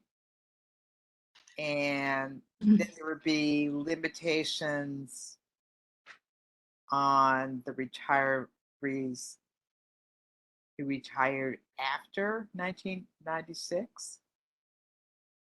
Is that this is the same? What? It sounds to me that it's Just that the supplemental is limited for those, that it's a kind of a two-tier thing. One, if you're making more than 50,000, you get a cap, and if it's under 50,000, it's not capped. That's kind of how I read it. Yes. So uh, I don't know what else we could do with it. wait. In the years when the supplemental COLA would be limited to. So what is it now? Well, right now, those before 1996 aren't getting any COLA. I think that's, if I read this correctly. Oh wait. Okay. So Well, only when the supplemental, Okay. only when it's fully funded. Which at the moment it's not. Okay. Years and then the supplement. In other words, they want the COLA to Yeah. they want the COLA. Yeah. Yes. So this would give them, Which but right now they're not getting. yeah, they aren't getting anything. This would give them something for those who have a pension. Oh, okay. Now, Oh. I know, I'm looking at this going, really, do we if we put in there that there's a cap for $200 a month for those over 50,000, do we have to say anything for those that are under, or are we giving the impression that everybody is making more than, getting a pension of more than 50,000? Is that the inference? No, By only listing that and not listing the under? if we try to list the under, it's going to be very complicated. Probably. Excuse me, Chair Packard and committee members. I do think we have someone from SPRS here Okay. as an attendee. If you do have any questions about the different dollar thresholds and how many people fall above and below, I don't have that information at my fingertips, but perhaps she would. All right. If the committee's interested. Yeah. Could we listen to their comments here? Yeah, we have Karen Bortnick, who's here Okay. from the retirement system. All right, Karen. If the committee has questions. Can you explain a little for us here? Yes, thank you for the opportunity, committee members. So the way it is now, for this particular group, the people who retired before 1996, as I said in my email to you last week, they have to solve for two requirements.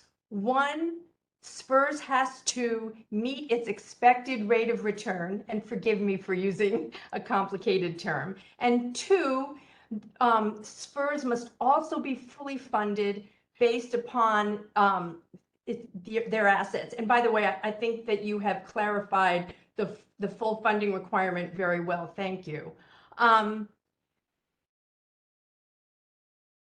In the proposal, they'll still have the requirement that they'll, like everyone else, they'll have to meet the expected rate of return requirement, but it will remove the full funding requirement. And there is also a cap depending upon how much that particular group is earning at this point. If they are earning pensions, annual pensions in excess of $50,000 a year, when SPRS calculates what their payment would be for supplemental COLA if it's awarded, they will be limited to $200 a month. There are many, many, many retirees, perhaps half or more. I don't have the numbers. I could get it for you, but I don't have them, who make less than that. And that group will get the full supplemental COLA without any cap. I hope I clarified it a little bit. Yeah, you did. That was kind of what I was wondering. So would this apply, would this be more than 50,000 or 50,000 and above? Oh, well, it would be 50,000 and above. There are some who make annual pensions that exceed 50,000, but 50,000, or actually it was the monthly limit. It was the 4,000, is it 177, I think, limit, which is approximately $50,000 a year. And that, I didn't draft it, but I understand that that was a compromise that was reached that the drafters thought was fair. Okay, thank you. So we have no reference to the requirement about the rate of return in here. Is that going too far into the weeds, or do we need to make that visible? If I may, that was why we were trying to add the also requirement, so that there was a suggestion that there was something else there without getting into the whole, oh, and there's an expected rate of return, which everyone has to meet. What's that? And that is a very complicated concept to explain simply. Yeah, I see us. Have eighth graders gotten into compound interest yet? Or do they even want to? Well, let's see.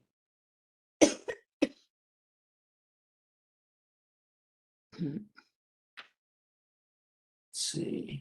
My thinking was, is it necessary, since it's an upper over 50,000 and under 50,000. Is that explanatory in the way we have phrased it, or do we need to mention the less than 50,000? I mean, are we giving the impression that most of them are over 50,000 or, I don't think so. okay, I'm asking, looking at this from somebody who's reading it, who's going, oh my God, people who worked for the city make more than $50,000 a year in pension. Well, Ah, it's entirely different issue. I know. I know. But But do we need to add something in here? Do we need to refer to the expected rate of return? And oh my gosh, you're right.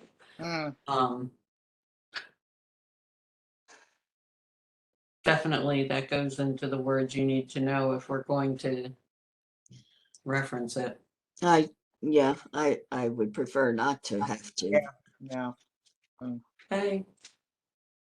So perhaps where it stands is sufficient. Any members, if I may, I'm so sorry. The way it is now isn't correct as worded as it is under the charter, because it says only if the supplemental COLA for this group is available only if the assets can pay for the accrued pension. And that's not true. Okay. Okay. So, as I said, there are two requirements. And so, definitely, I would respectfully request that you remove only. And for accuracy's sake, as simply as possible, would suggest that we let the voters know that there is another requirement. And without hopefully having to explain an expected rate of return. And by the way, that requirement, the second requirement, that's what everyone else has to meet as well. So there is nobody who is eligible for supplemental COLA if SPERS does not meet its expected rate of return, if that's helpful. So it should be they're eligible for the supplemental COLA if the SFERS assets can pay for all the accrued pension benefits owed to city retirees and employees, fully funded. And it meets the expected rate of return. Is that correct? That is correct under the charter. Okay. I don't know if you want to go down that road. Well, let's really. let's type it out and see, Yeah, and see if then we can mull. Only if the and it. What's it? If the assets, would that be the assets? And Meet their expected. it's the retirement system. The fund retirements, the fund assets, and the assets. the fund assets. The fund, but we really mentioned fund. Yeah, we haven't. Mentioned. And how about the SFERS assets meet their respected Well, rate it's the assets.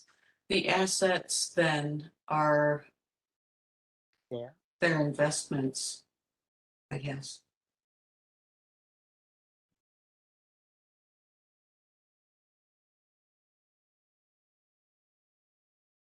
And if do the assets include something more than investments? No. So and the SFRS investments meet their expected rate of return.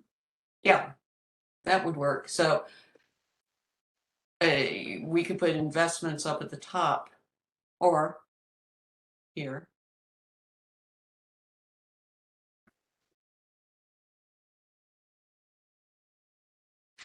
Actually, I would say if the ESPER's investments can pay for all of the accrued pension benefits owed to city retirees and employees fully funded, and they meet their expected rate of return.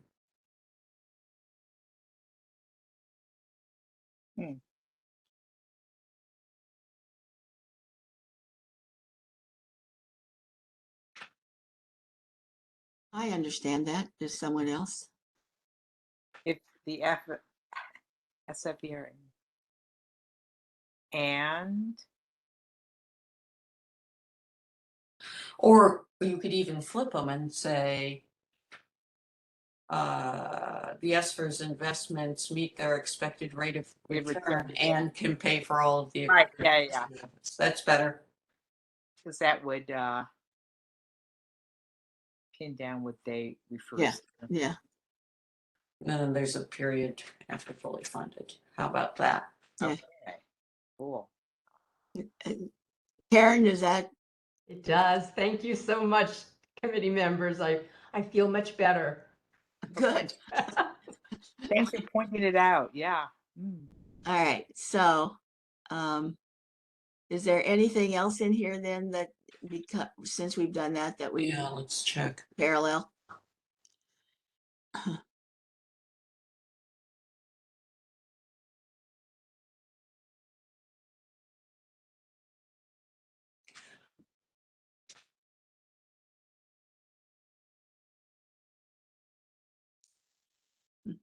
Oh, so the yes vote,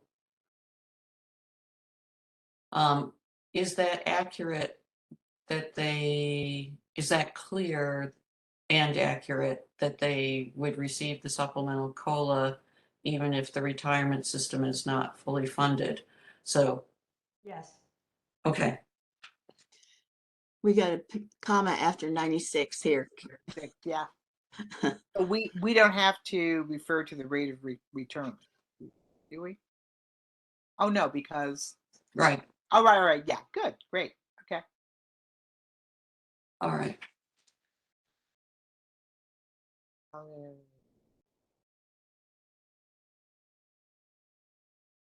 Yeah, we didn't even talk about them. We didn't get past the 50,000, but I think the line that says proposition blank would, and I think we need to also say would also allow the board, because it's two separate things, to enter into an individual employment contract with any executive director hired on or after January 1st, 2023, without regard to city civil service salary benefits or other limits. Should it be or instead of and? I think it's probably and, because it Okay, says all right. civil must follow paragraph city civil service hiring and other rules. Also, maybe somebody clarified this and I may have missed it, but should we say it's going up to the proposal?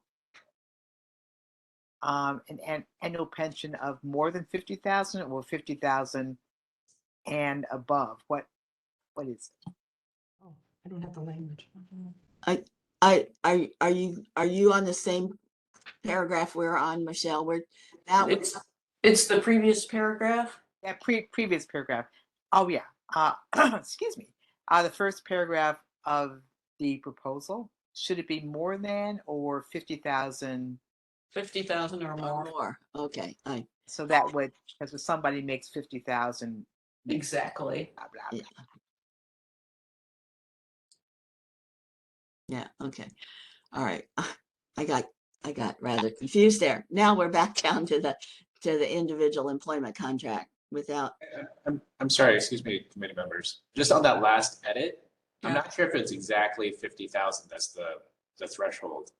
Is that right, Karen? It's the monthly. I was trying to run a quick calculation. Yeah. Yeah, for some reason, I think it's 4177 per month times 12 puts you a little bit above 50. Is that right? That's as I recall it as well.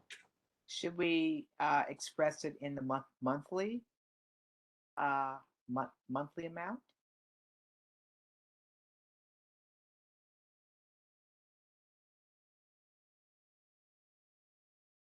Well, if the monthly amount comes out to a little more than $50,000, then we don't have to say 50,000 or more. We can just say We more can than say more than 50,000 and, Yeah.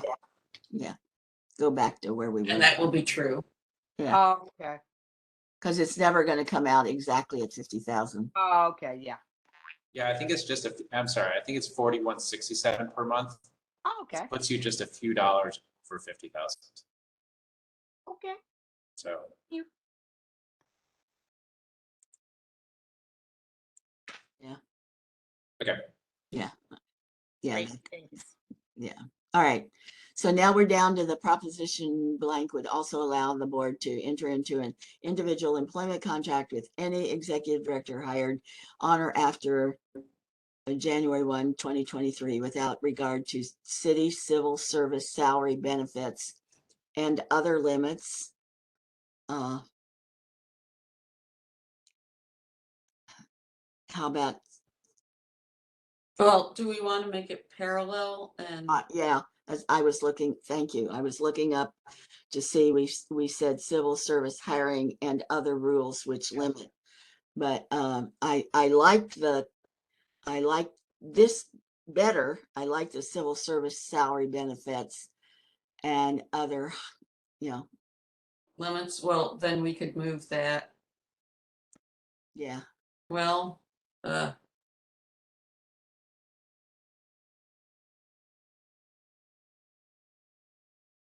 it doesn't quite work. Yeah, I know. Do we need to say,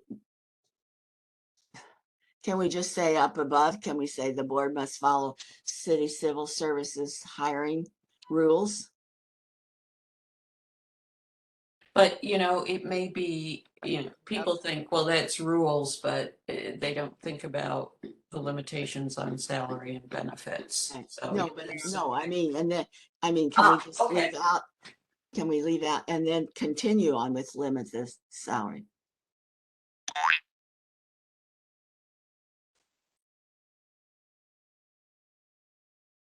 And then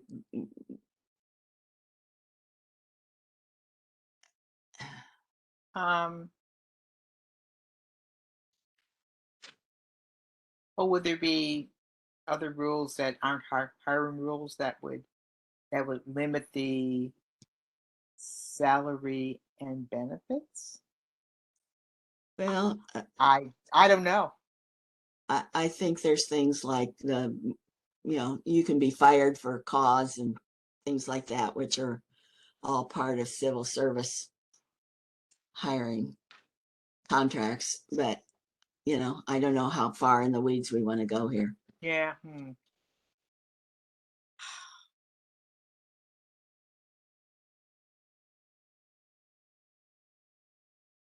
I think I'm fine with this. Yeah, I think so too. I don't think there's anything we can do to make it better. So, Okay. all right, now then we go down to the yes vote. If you go, yes, you want to allow city employees who retired before November 6, 1996 to receive a supplemental COLA adjustment to their pensions, even if the retirement system is not fully funded, and allow the retirement board to have an individual employment contract with, I would say, its executive director.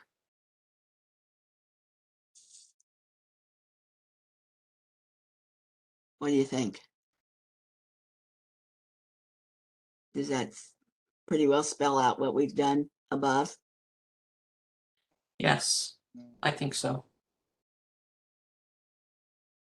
Have we called it a supplemental COLA adjustment? No, No. rats. No. That's what I was pondering. I looked at it and went, that's not quite what we've said above. Okay, to receive. But it's just a supplemental COLA, so can't we Yeah, just we can just leave take out the adjustment? off. Can't we just leave out the adjustment? Yeah, A supplement, yeah. I mean, a COLA is a COLA if it's a supplemental COLA, to receive. For receive. Excuse me. For their pension, I know, I'm going. I'm leaving that up to Michelle. That's above my Wait, pay something grade. about cost of living adjust in. You have an adjustment in or for We see, two. You have Two. and adjustment two. Yeah, Yeah, adjustment to their comp pension. to their pence. Okay, even yeah, so the adjustment, we had an adjustment briefly there. right. Yeah, it's like ATM machines. Mhm. Okay, all right, so now that reads, Okay. it's fine with you? And if you vote no, you do not want to make these changes? Do not. Yeah, Okay, we ready for a reading? it's executive director. Okay. Before we have the reading, Karen, have we satisfied your thoughts before we go? So we don't want to listen to you again. Thank you so very much for your consideration. You have addressed our concerns. Thank you, committee members. All right, thank you very much. All right, Claire, can we have a reading? The way it is now. The city provides its employees with pension benefits through the San Francisco Employees Retirement System, SFRS, parens, or SFRS, parens. In the November 6, 1996 election, the voters approved a supplemental cost of living adjustment, COLA parens, for retirees. City employees who retired before November 6, 1996 are eligible for the supplemental COLA if the SFRS investments meet their expected rate of return and can pay for all of the accrued pension benefits owed to city retirees and employees, fully funded parens. The city's retirement board parens, oversees the SFRS and appoints and removes its executive director. When hiring an executive director, the board may not enter into an individual employment contract. Instead, the board must follow city civil service hiring rules, which limit the salary and benefits the board can offer. The proposal. Proposition blank would make the city employees who retired before November 6, 1996, eligible for a supplemental COLA, even if SFRS is not fully funded. In the years when SFRS is not fully funded, the supplemental COLA would be limited to $200 per month for retirees who have an annual pension of more than $50,000. Proposition blank would also allow the board to enter into an individual employment contract with any executive director hired on or after January 1st, 2023, without regard to city civil service salary, benefits, and other limits. A yes vote means if you vote yes, you want to allow city employees who retired before November 6, 1996 to receive a supplemental COLA to their pensions, even if the retirement system is not fully funded, and allow the retirement board to have an individual employment contract with its executive director. A no vote means if you vote no, you do not want to make these changes. Michelle, Ann? Mm. I had a tiny thought, which was back up in the very first paragraph. Should it be if the SFRS investments are meeting instead of meet? Huh. And the difference would be. Yeah, I think meat is, Is meet okay? it's okay with me. Yeah. Yeah. Okay. Okay.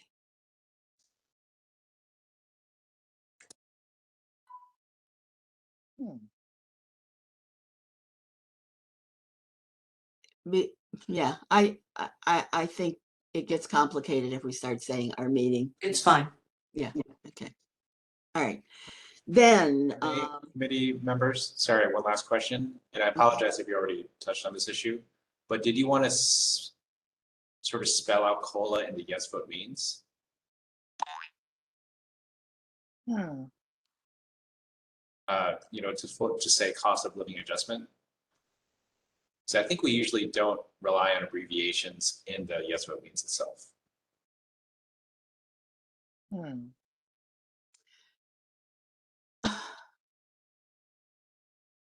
well, Well, should we spell it out and then in the And yes vote? I mean, we, Yeah, just in the yes vote, just Just- because I think we usually try to avoid the abbreviations. But I'll defer to the committee. oh, we could spell it out and then put the abbreviation in parentheses. no, we've already done that. We reversed it up in the Yeah. way it is now. He's just saying, Huh. Well, I don't know, how familiar do you think people are with COLA? I think I don't. That's hard to say. Maybe we should he just said we err can on the side of caution and say spell cost of living adjustment. just like we did with library The and libraries and the branches. yeah. Huh. And if we think people actually just don't read the way it is now in the proposal and they skip just to the yes vote and no vote, Yep. All right, let's spell it out.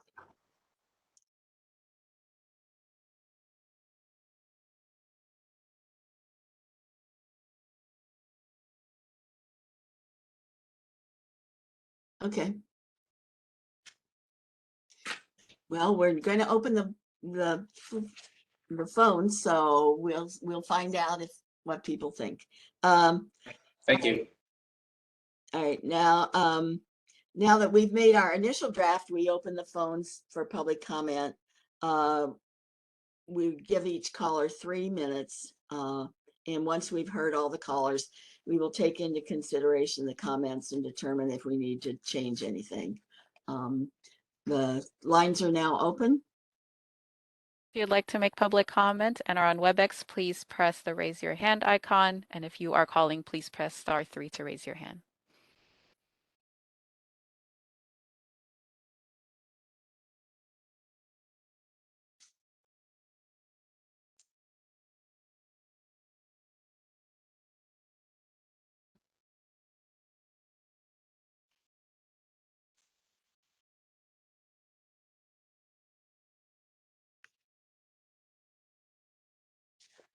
All right.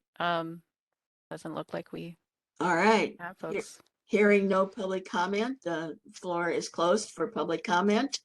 And we will then call for a roll call for this final draft. Chair Packard, Yes. Member Anderson, Yes. and Member Merrill. yes. This draft is now final for today. If you disagree with our wording, you have the right to appeal and ask us to reconsider. You have until tomorrow, Tuesday at 4:30 to send your request to our clerk, Claire Miranda. Her information is on the screen. Please include a written statement of what you'd like for us to reconsider and any change you want us to make. We will take up all appeals on Friday morning at 9:30 a.m. Thank you very much. That went very nicely. Would the committee like to take a quick 5-minute break? Yeah. 10-minute break, because we're going to get into the city Let's- parcel tax. So let's adjourn for 10 minutes. And we shall be back then at 12:03. Let's say 12:05. Great. All right. All right.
Just a heads up to all, we are still live and recording.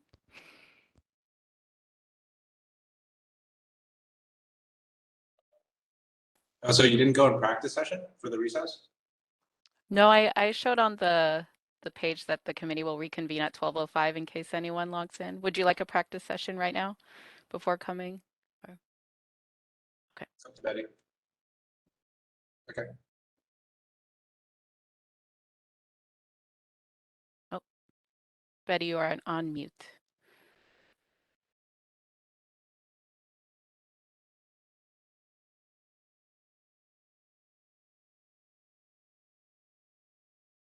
Oh, you're still muted, Betty. Let me request there.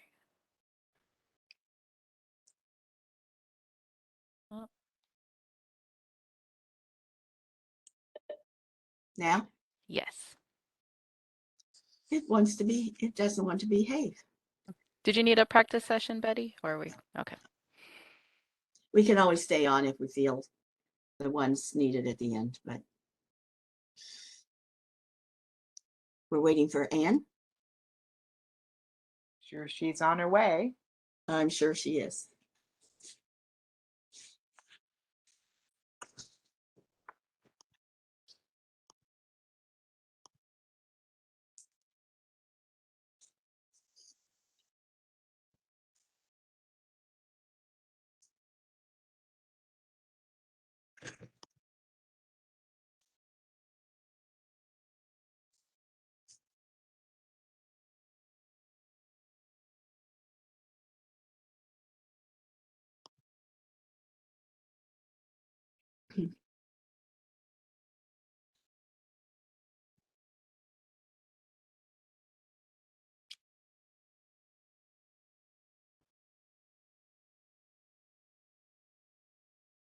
Maybe she tried to have lunch.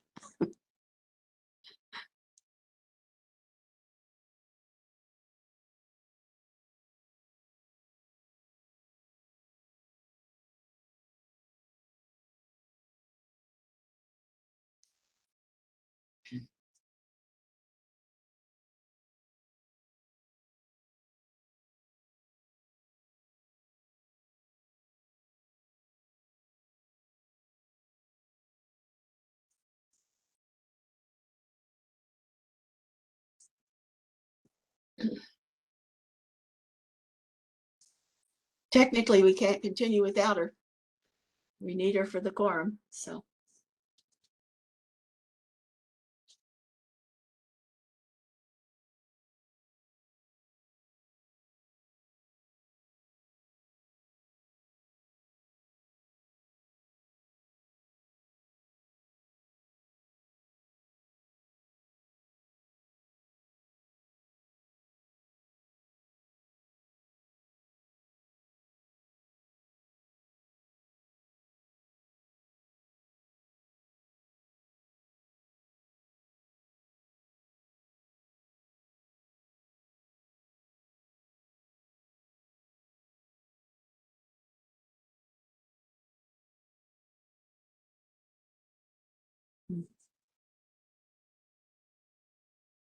Carly, could you maybe call her and see if she's misinterpreted the time?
I have my phone off, and maybe I should turn it on just in case she's trying to reach me.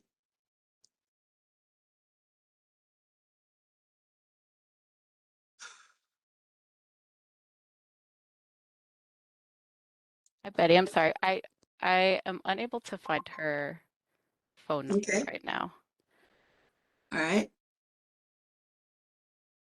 I hope she hasn't fallen or something.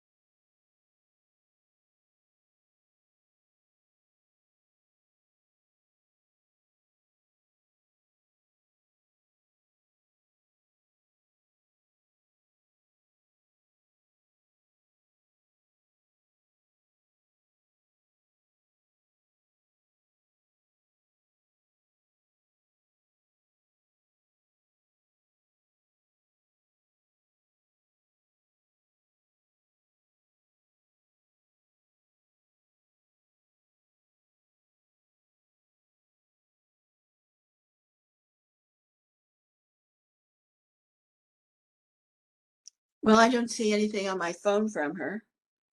I do see that we've got some woman shooting up a mall in Dallas.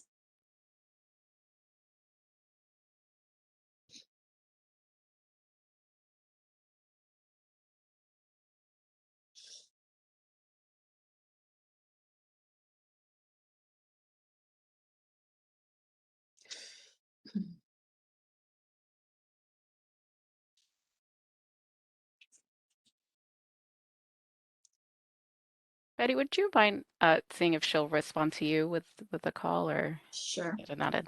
Yeah, sure. thank you.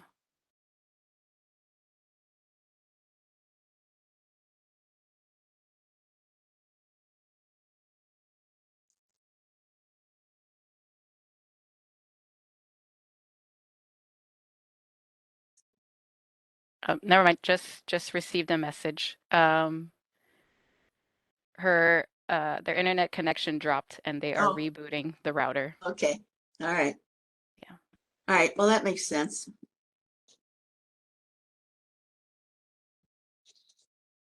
Fortunately, she's smarter computer wise than I am. I would be going crazy.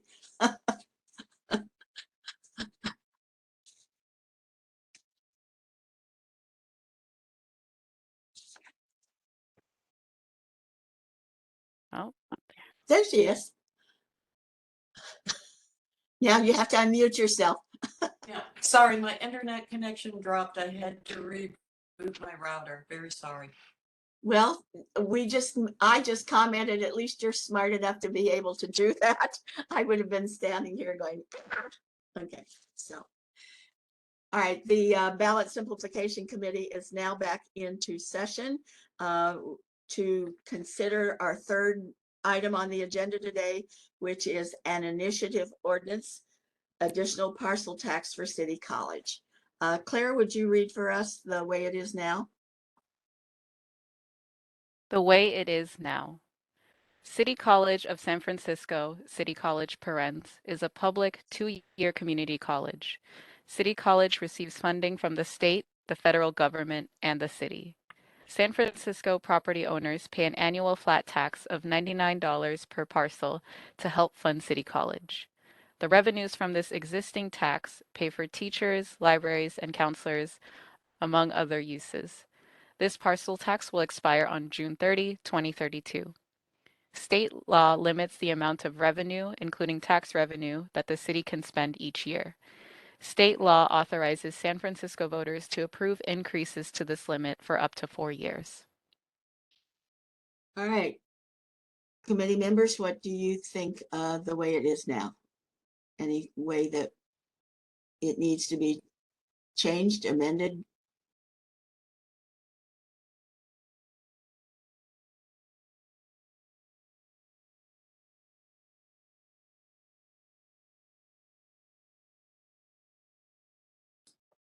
It looks pretty straightforward to me as it stands. And Michelle? And Michelle, you're on mute. You're still on mute. You're still on mute. There it goes. Yeah, I thought it was pretty straightforward, except in the second paragraph, instead of saying among other uses, maybe, well, does anyone else, I mean, does this phrase bug anyone else, or is it just me? Well, you know, what other uses are we talking about? Well, how about these tax revenues include funding for teachers, libraries, and counselors? So including would take the place of among other uses. And then we don't have to spell out what those other uses may be. Yeah, just a suggestion. That's fine with me. Anne, what do you think? I like it. Okay. That was easy. That may be the easiest thing. Yes, because we're going to get into the proposal pretty quick. So treasure it, I guess. I'm sorry, Michelle, and I missed that. So these tax revenues.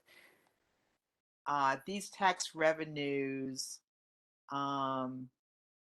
include funding for teachers, libraries, and counselors.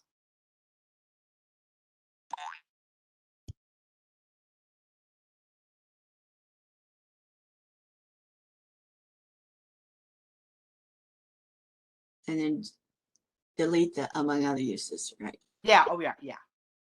And end it after counselors. Yeah. Do we need to say this parcel tax, or can we say this tax will expire? This tax. Yeah, this tax. Yeah. Anything else?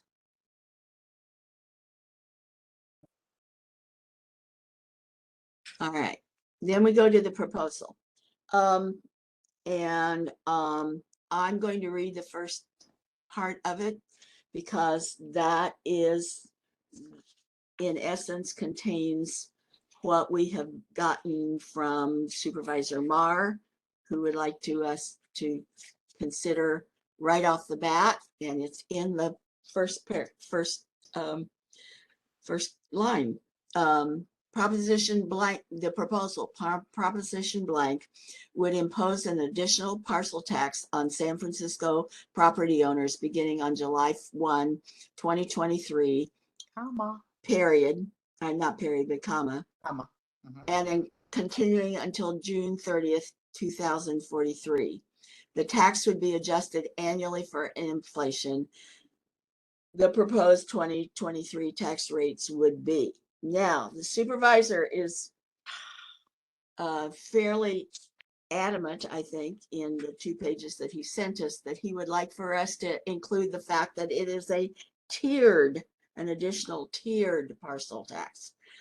Tiered means we're getting beyond the 8th grade language. Tiered means we're getting into something we need to discuss. So he wants us to say the proposed proposition blank would impose an additional tiered parcel tax on San Francisco property owners. So what is your thinking as we?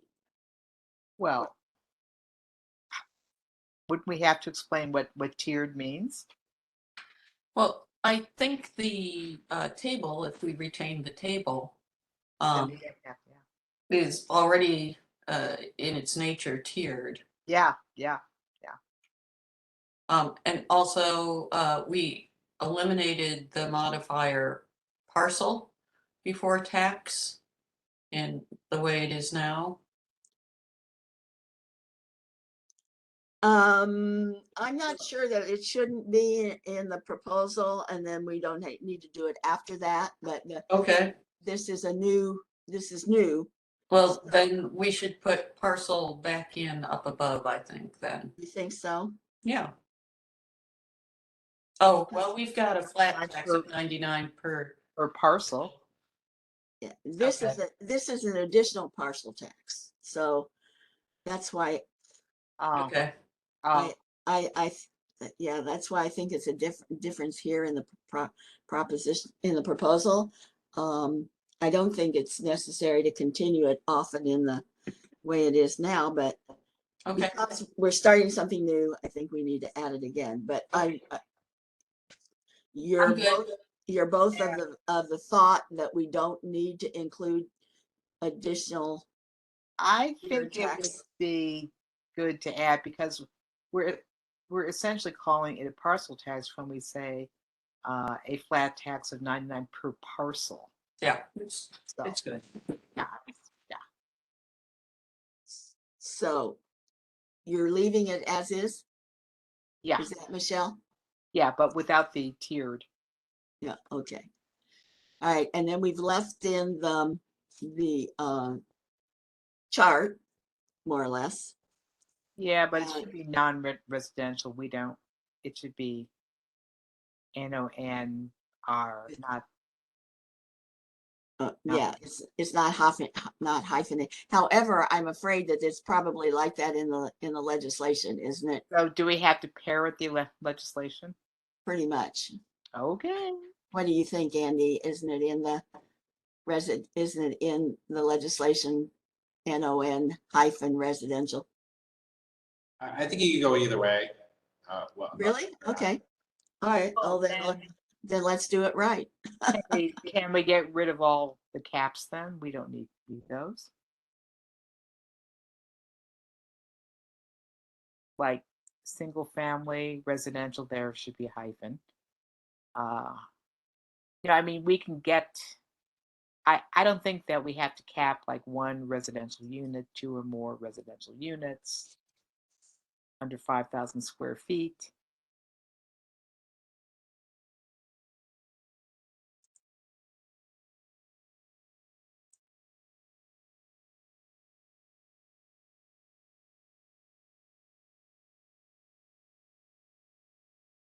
And we're saying non-residential because it includes more than commercial. Right. Yeah.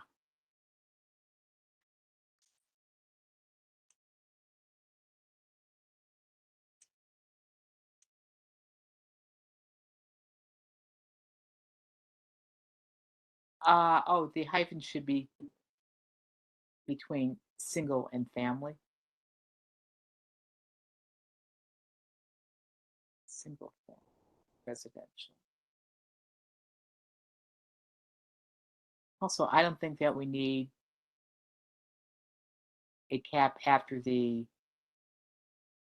That should be an M dash. And do we actually need both? I don't know Plus we could a difference between single family residential and residential, one residential unit. Well, I think that's the way it's listed. So Okay. I saw the chart. It looked like it was identical chart. The first line. All right. So we're okay through the chart. Well, do we need to cap one resident one or two or what do you think makes it more readable? Well, is family, when in single family, is the family capped? It isn't, is it? No, no. What I was thinking, like single hyphen family lowercase residential R lowercase, Yeah. and going down residential, and then one resident. Yeah. Do you think it reads better? Yeah. And then those hyphens, I think it's probably No, I think they're probably an M dash. How would that look? what? And an longer dash. M dash, yeah. M dash. What would be the rule? There would be a space on either side. Yeah. This is a AP style as opposed to Chicago. Okay. Oh, That's M dash. That be an M dash? Let's see. That looks like an N dash.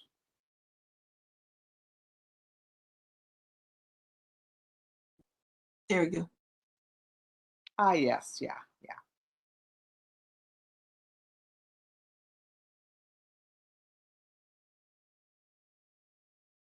Nitpicky, huh?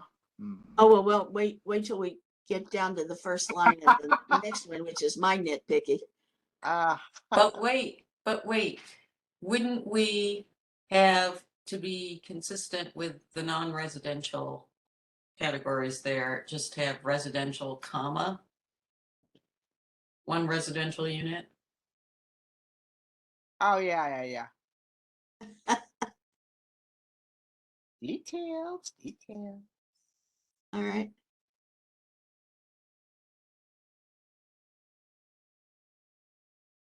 Okay. So we're parallel everywhere now. We're happy with it. May I ask a question, a clarifying question actually about the content? And I feel sorry to be confused about this, but I looked at this and we've got the flat tax of $99, the existing one. And then we talk about an additional parcel tax of $150. And I wondered, is the bump actually of $51 or is it of $150?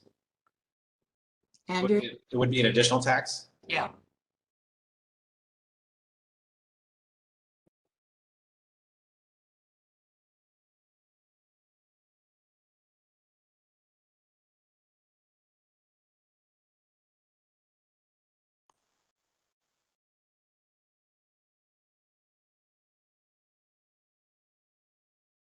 I had the same question. Is Okay.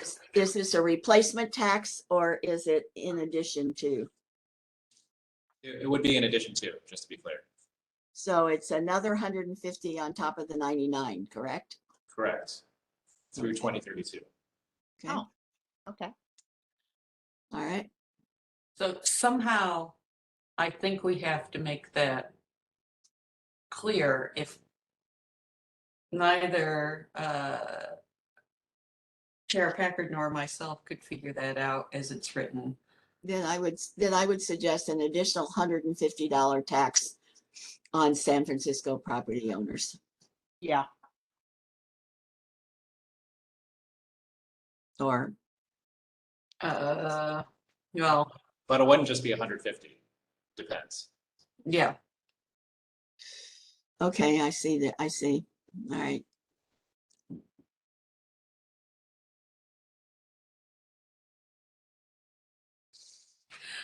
Would impose a parcel tax in addition to the Correct. 99, the current flat, whatever it was there.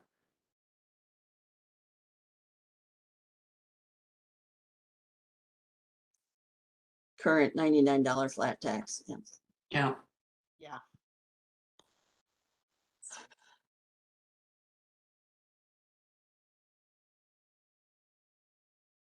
Yeah.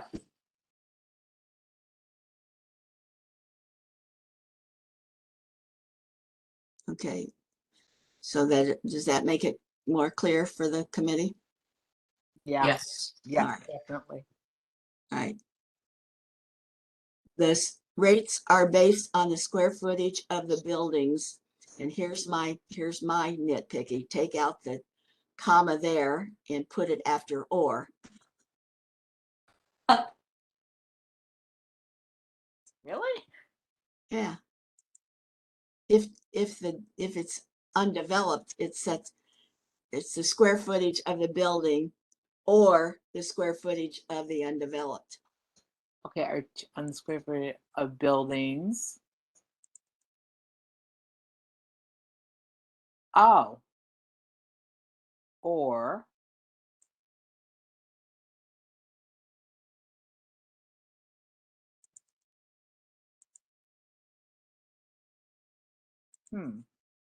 How about or on the square footage of the parcel, comma, if undeveloped? Or we could say or on the square footage of an undeveloped parcel. Yeah. Mhm. Yeah. That takes out the Yeah, that's yeah. qualification, yeah.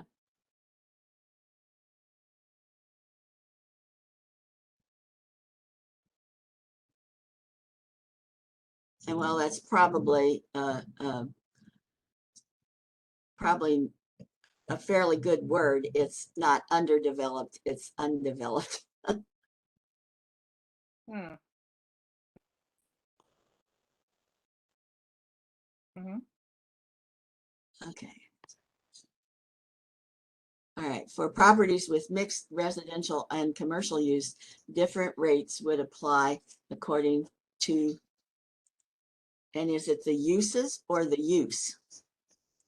I would say depending on the use. And would you say depending on the use? Oh, actually, with mixed. Hmm.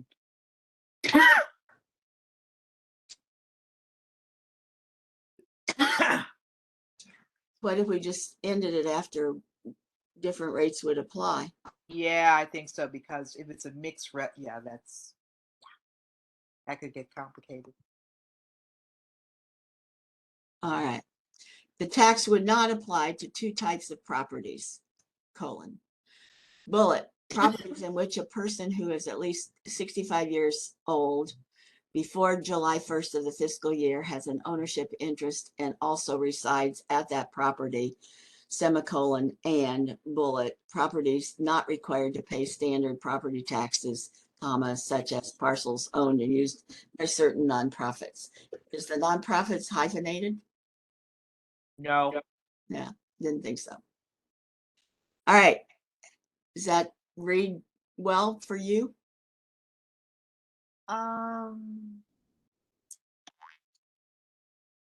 I think we could leave out who is a person at least 65 years old. Yeah.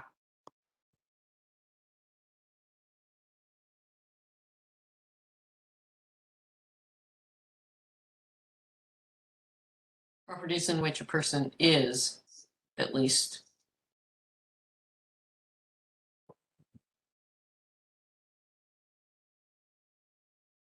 Is at least this word. Which a person is. Ownership No, I interest. see what you mean. In which person at least 65. Has an Yeah, has ownership an interest. ownership interest. And we don't have to say and also. No, we could leave out the also. Yeah, and resides at that property.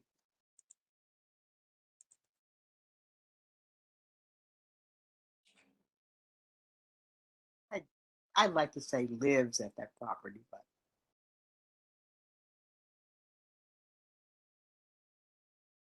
I have no, makes it's no not- difference to me. it's fine. And Fine with lives. okay. Anything else in that, in those bullets? If not, going on, proposition blank would require the city to collect and transfer all revenue from the additional property tax to City College. City College must use these tax revenues for the following purposes. And I think we don't need to continue to say City College, period, City College, when we can say who must use or which must use. Right.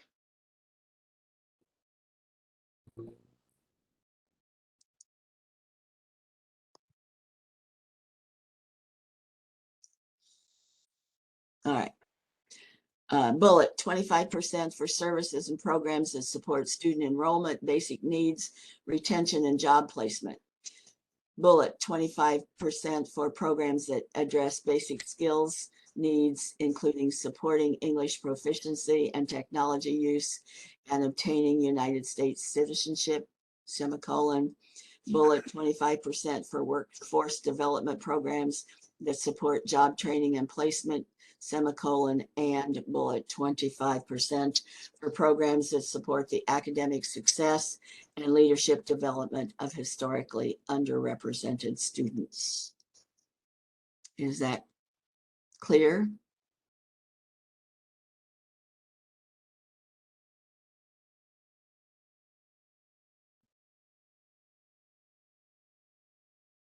Before receiving these tax revenues, City College must submit an expenditure plan to the mayor and we don't need and Board of Supervisors.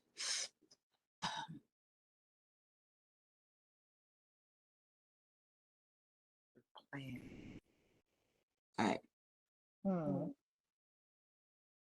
So are we? Huh.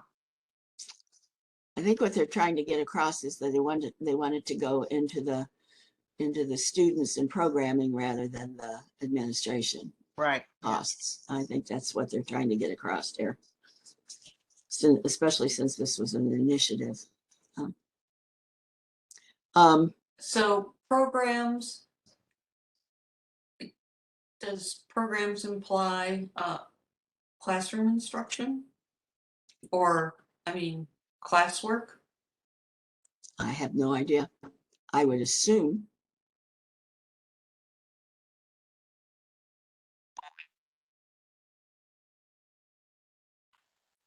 Let's see. What does the actual legislation say here?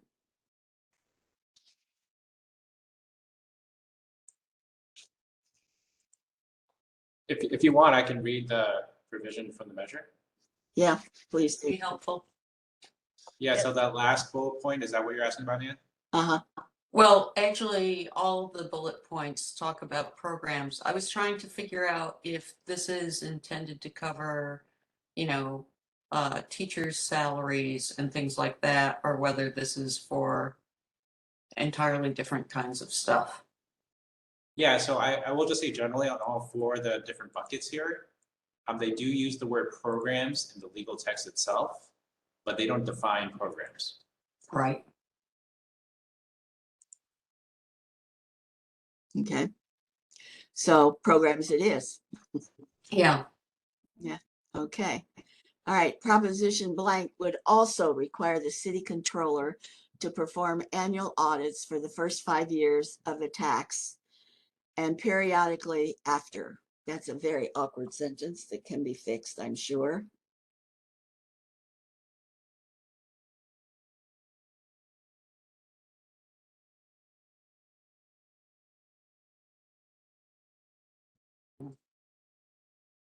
Michelle, what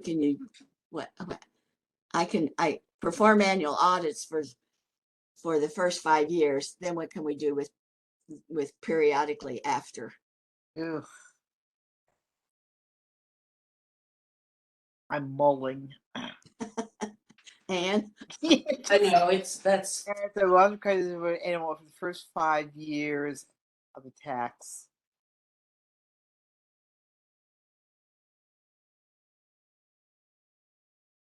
And what? First 5 years of the tax. And well, it's and periodically. I mean, can we just? Well, I guess we need to say when. I guess after that, from time to time. I was just going to end it after tax, but I guess we need to mention the fact that there will be subsequent audits. And subsequent audits periodically or from time to time. is saying thereafter make it better? Yeah, maybe, yeah. And periodically thereafter? I thought of that. I think it's awkward, clunky, whatever. I don't have a better suggestion though. From time to time. A little casual when we're talking about audits. That's true. And What does the legislation say? Does it say that they get to determine what the period, when the audits will happen? Let me look here real quickly. So the language is in section 3812 of the proposal.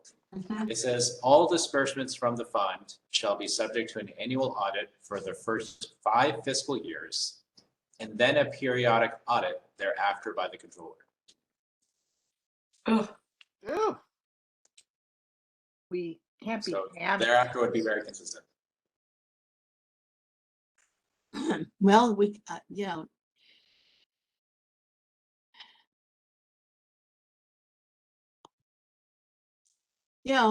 guess maybe periodically thereafter, as clunky as it is, might, Maybe the best we can do. uh-huh.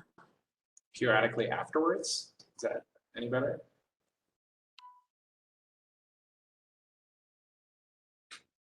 Okay. And periodically thereafter. Yeah. Yeah. Yeah. Okay. I'll that's always something we can think about. I'm Yeah. sure other people will think about it as well. The mayor or board of supervisors may suspend disbursements of revenues from the additional tax to City College if City College has not adopted the controller's audit recommendations. Can we get away with to City College if City College?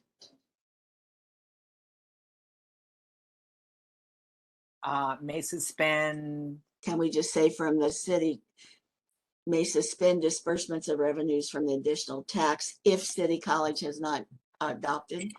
Yes. Yes. And did we talk about this being dispersed up there, or did we say transfer? Transfer all revenue. I would favor using transfer. I wonder about disbursements in our 8th graders. Giving them the. Up at in the top where it says proposition blank would require the city to collect and transfer all revenue. So couldn't we here say the mayor or board of supervisors may suspend transfer of revenues instead of disbursements? Right, yeah. Yeah, I think that would parallel.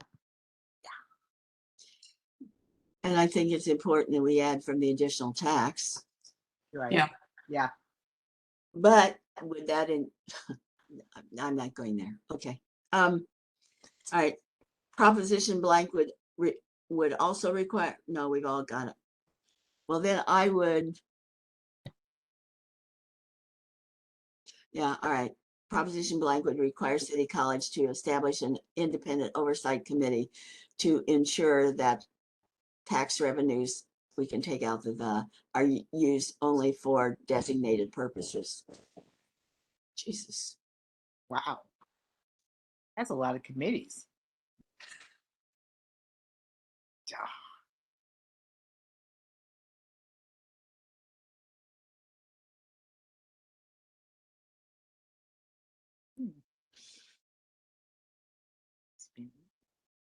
So where I don't know, we've got would require, I would put, I don't know where we would, where should we put the also? I would put probably the also on the, I would just kind of maybe, should we put it in there or leave it out, or where would we put it?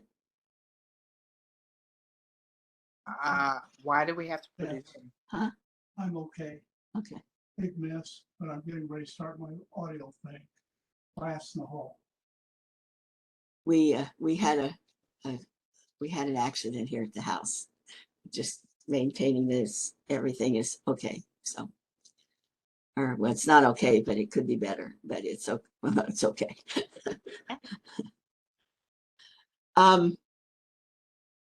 So where are we just going to leave the also in that second one and leave the others as would require, or should we just keeps going would require, would require, would require? I would take out the also. Yeah, you just would require. We just got, I mean, we've got too many would requires in there to just throw one also Right, into yeah, into the mix. Yeah. Do we actually need to say would or all along? We could just say, perhaps say proposition blank requires the city. And proposition blank, well, then it's all just required. I mean, depends what tense, what verb form you prefer. We've gone through this year after year, Okay, so so- I'm waiting. No. I'm waiting for a committee to Well, finally. I just thought that it's a proposal, so it would do X until Okay. pass, and then it will. But that's maybe It's a complete, and from my law days, so I have no idea. if this is the standard format, we don't need to change it. Okay. All right, so we've got the independent oversight committee to ensure that tax revenues are used only for designated purposes. We're taking out the. Only for designated, yeah. Well, And then, it does. I guess. Yeah. and then proposition blank would increase the city's spending limit for 4 years. I wish I understood what that is and why it's in there. Yeah, what am I missing? Yeah, it just kind of immediately popped up. Yeah. So this ties back to the state law limits that is referenced at the end of the way it is now. Yeah. Oh. Yeah, it's that state law limit that's referring to. Well, then let's say state law so that it doesn't, it's so far from there that it, We may have to refresh yeah, voters' memory.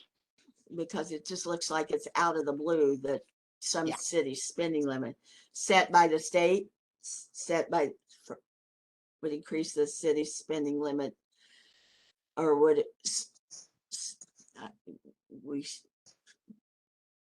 let's see.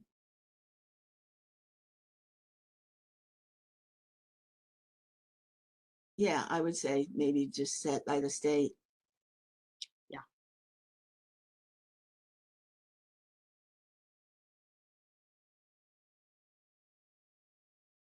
At least it's just not out of the Right. It seems out of the blue. Do we need to have commas around that clause? Because otherwise it looks like they're set by the state for a period of 4 years.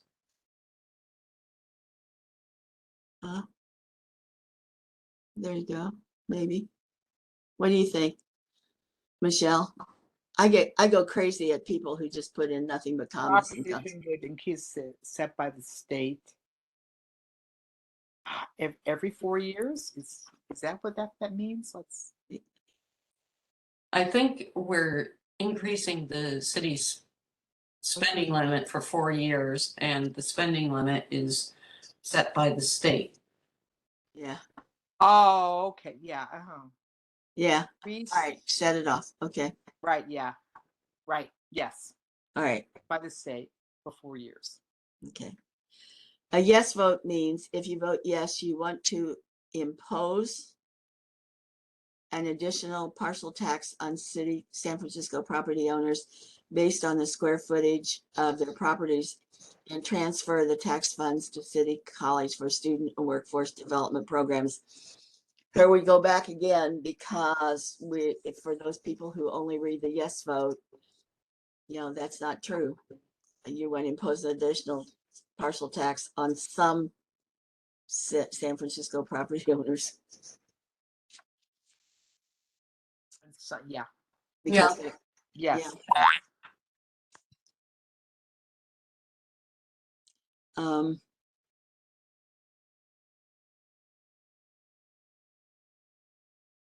and transfer those tax funds to city college, or none at all? I think it's those funds, aren't they? Those, Yeah. So in essence, we're putting forth the fact that there is an additional parcel tax. Some people don't have to pay it, some people do. And those funds are particularly designated for student workforce development programs.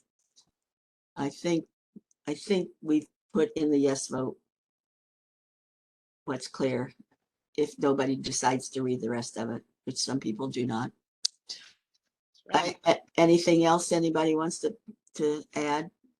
If I may, I think on the yes vote means, we may need to make a slight modification, because it's not just the square footage of the properties that dictates the tax rate, but also their uses.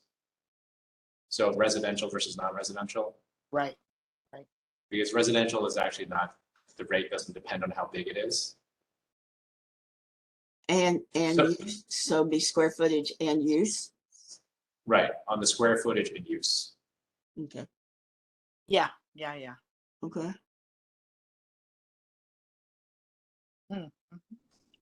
And I'm sorry. okay, go ahead. I had a couple other minor things, but I can certainly wait until the other. No, go ahead. No, Okay. go ahead. So under that last sentence, provinces in blank would increase the city's spending limit. Could we say set by state law? Sure. Because it's not as if a Sacramento person is sort of saying, no, this is like There this you go. year it's What do you want to do? And then Lower. 2 paragraphs above. Should it be transfers of revenues or the transfer of revenues? The transfer of. I don't know. It feels like there's a missing word there. Yeah, the transfer of, or Or transfers. Transfers or transferring revenues. I maybe like the better. A transfer of. Yeah, okay. All right, Andrew, is that yours, or got any more? That's all I had. And then did you already weigh in on Supervisor Mara's suggestion? Yep. Okay. Yeah, they didn't like it. Okay. State law, should state be uppercase? Just state law. You're the copy editor. Should it be capitalized? No. Okay, then don't. No. Not unless you have, all sorts of exceptions. Okay, all right. All right, now, the no vote means, and this is not a change, it's an addition. So do we want to say, if you vote no, you do not want to make these changes? Well, it's a change, even though it's an addition, right? Okay. All right, that's what I'm here for, is to ask if you think that's clear. Okay. All right, I guess at this point then we should have a reading so we know what it sounds like. All right.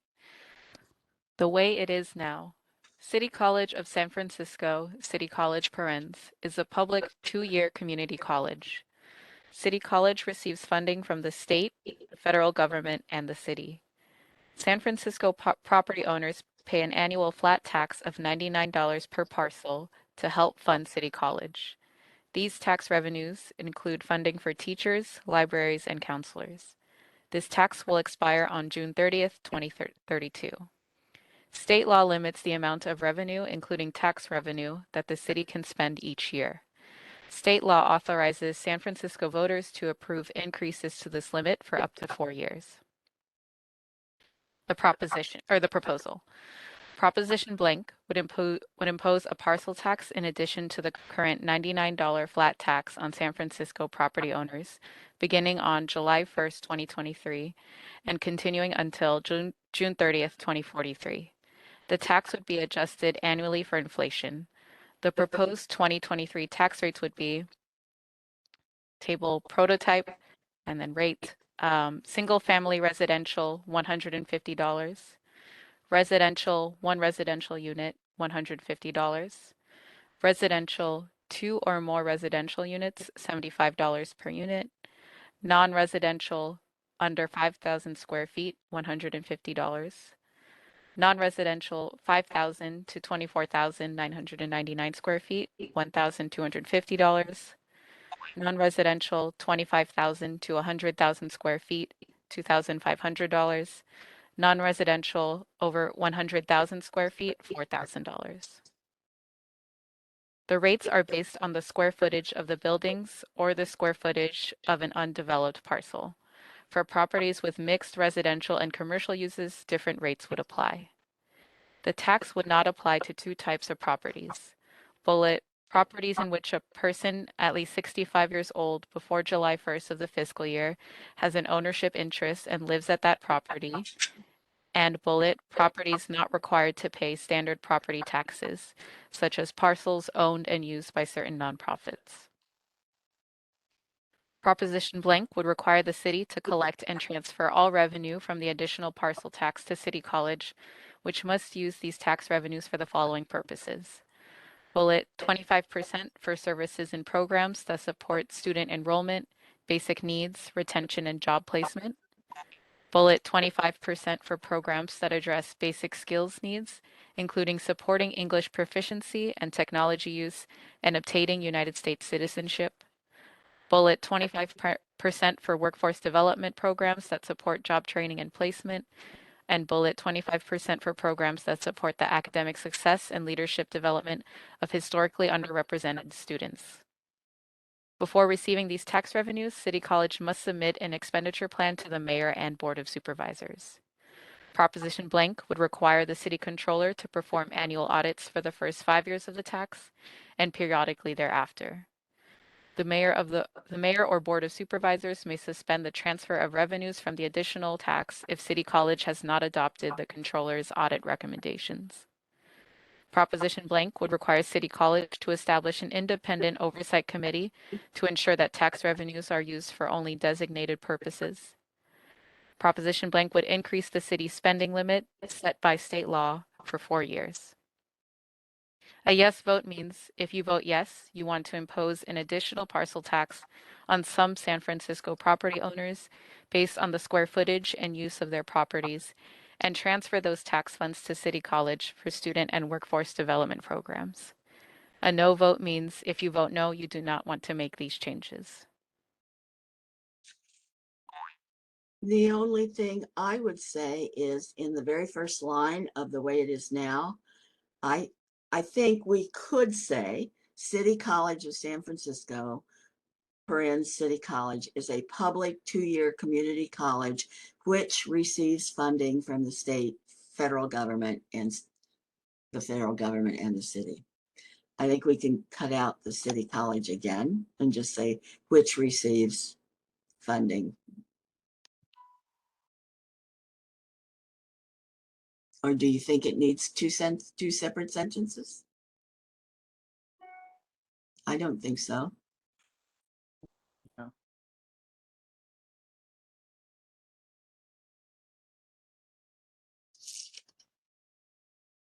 And Michelle, is that a which or a that? That was what I was going to.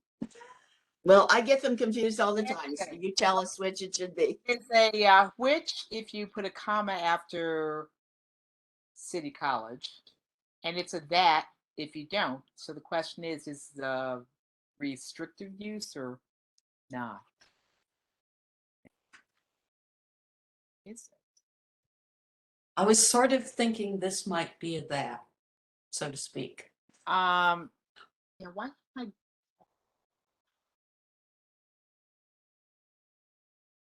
that? Well, how would that read? Either one is fine with me.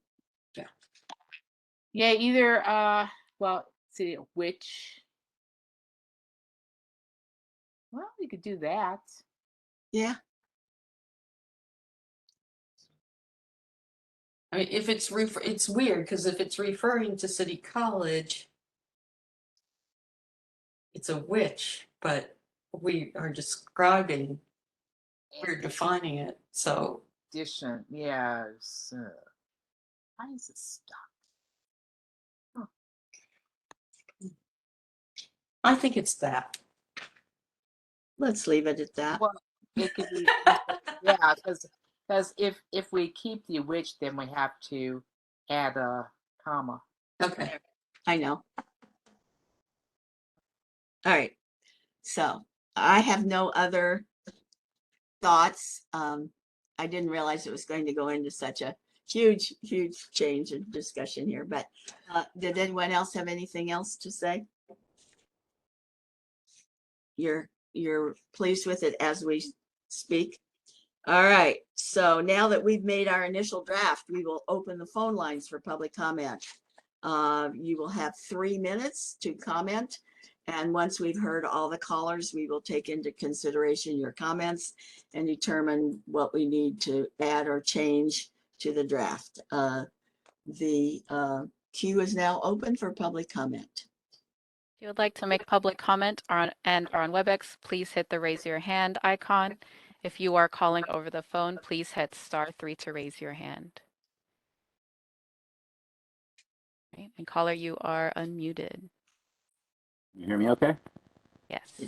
Great, it's David Pilpel. Sorry, I missed some of the discussion because I was also following the Board of Supervisors. I'll try to hit the most salient points, and anything I miss, I'll pick up on reconsideration. So on the second paragraph, I think I would word it in terms of the property owners pay an existing parcel tax of $99 per parcel, or an existing tax of $99 per parcel to help. These tax revenues include funding for teachers, perhaps librarians. I haven't read the text recently, but it's odd to say teachers, libraries, and counselors. I think teachers, librarians, and counselors are all staff, and librarians would read better. And maybe the next sentence, the existing tax will expire on state law, in the third graph, state law, I don't like the word authorizes unless you have to use it. I would say state law allows. The proposal, prop blank, I always like to say is an ordinance that would impose. I'm a big fan of distinguishing between ordinances and charter amendments. Would impose, and impose is an odd word. Yeah, all right, impose. If you have to say impose, then fine, impose. I don't know, just not the best word. Either a new parcel tax or an additional parcel tax, because again, trying to differentiate between the existing tax and this new or additional tax. So maybe whatever, and a new parcel tax in addition to the current tax described above, whatever. The proposed, I don't know if it needs the proposed 2023 tax rates or the proposed initial tax rates would be. Okay, in the chart, to make it more consistent, the first line, single family residential, could that be residential comma single family? And then for the second and third lines, could those be residential 1 unit? And I don't understand the difference between SFR and residential 1 unit. And then for the third line, residential 2 or more units. It seems to me that if it's a residential use, 2 or more residential units. I mean, residential use is 2 or more units. Trying to save a word. Next. Yeah. Thank you. Scrolling, very helpful. On the second page, for the following purposes, I like programs and services rather than services and programs, but whatever. Thank you for your comments. All right, I'll catch the rest in recon. Thanks, appreciate it. Oh, and the next caller, you are unmuted.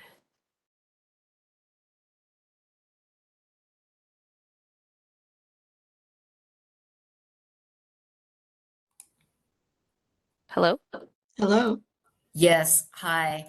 Good afternoon, Chair Packard and members of the Ballot Simplification Committee. This is Lee Levitt, and I am a legislative aide to Supervisor Gordon Marr. Thank you very much for your hard work, and it looks like you had received the letter sent this weekend. So our office is asking for that edit to distinguish how this parcel tax, is unlike other parcel tax revenue measures. And it is structured with the tiers that you can see in the chart, but we do propose that the language which you've amended would provide that distinction. And so in the proposal, you have proposition blank would impose a parcel tax in addition to the current 99% flat tax, et cetera. So we're asking if you can impose a tiered parcel tax or impose a progressive parcel tax. The advocates who have drafted this ballot measure have been very thoughtful to both have the split roll, and that's residential and commercial.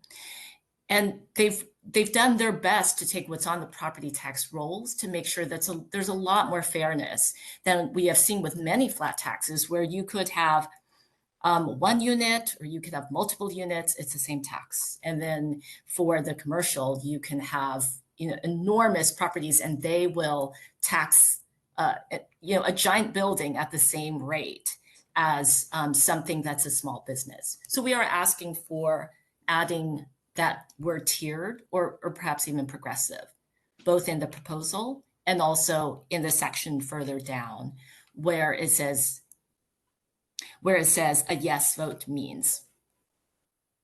Thank you very much. Thank you, Lee. Are there any other folks who would like to comment? Please hit the raise your hand feature or hit *3.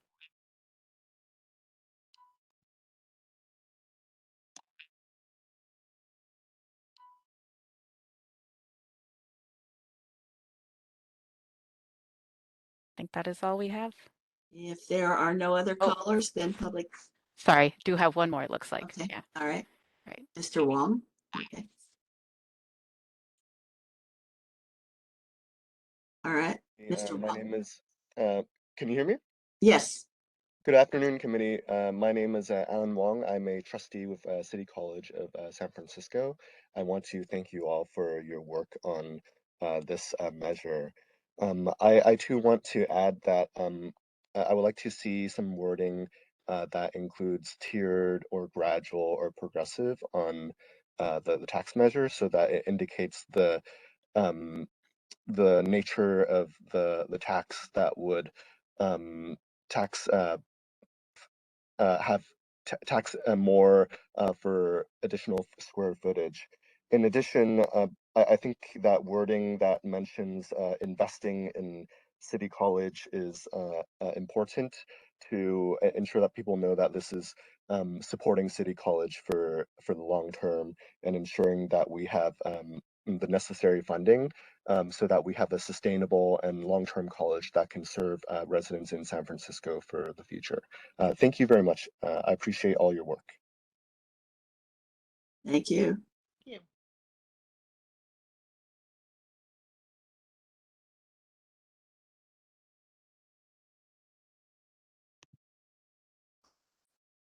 I think that is it for public comment. Hearing no more public comment is now closed. Let's take them in order. Mr. David says that existing annual tax, he would like to have the words existing put into the way it is now, pay an existing annual flat tax. Do we think, he also would like to change, like in that line, change in that paragraph, change libraries to librarians. And so what do you think of those two? So because this is in the section that's the way it is now, I don't think we typically modify things here to kind of redundantly state that they are existing. Yeah. I mean, yeah. Okay, so existing is out. How about librarians? Well, because it may be more than Yeah. Okay, librarians, it may be library facilities. I mean, maybe we want to say teachers, counselors, and libraries.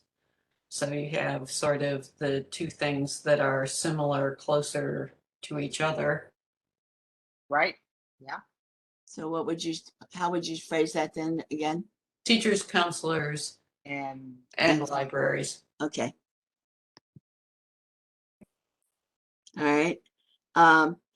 He's a big proponent of putting in the proposal. Proposition blank is an ordinance that would. I don't know how you feel about it. We used to do it all the time, but I don't think the average voter cares whether it's an ordinance or not. They just want to know what it is. yeah. I don't know how you feel. I know how some people feel, and Mr. People certainly feels that way, but we're talking about the average voter. So how do you feel about proposition blank is an ordinance? If we do that, we're going to have to make sure that all the rest of them say an ordinance or an initiative as well. So I don't think it adds clarification for the average reader. all right. And the last thing on on the chart, he would change the first line to say residential single family to make it but I don't think that's on the original chart, is it? Yeah. I mean, can we change the original chart? Well, David raised the same issue that I had, which is I'm unclear on the difference between these first two items. The one residential unit and the single family residential. So is it possible to have a single family residential unit with a single family residential with more than one unit? Yeah, so if it's helpful, and I think the first is intended to apply to a single family home, the first line item. And then the second is intended to apply to condos. Ah, Yeah. Yeah. And the third would be like an apartment building, which is residential, but there's multiple units. okay. You're talking about standing house as opposed to a condo as part of a Yeah. residential Yeah, complex. okay. The unfortunate thing is that, so then that takes us to that second question is, can we modify anything? Because at least two people here were flummoxed by the distinction between the first two items. Well, I think that when we put in an additional parcel tax, that may have handled that. No, it's about the difference between single family residential and residential, one residential unit. Yeah. Are we allowed to give examples? Do we get to say, i.e. a condo? Huh. Or something like that? I don't know. I think the committee could, in its discretion, if they think an example would be helpful.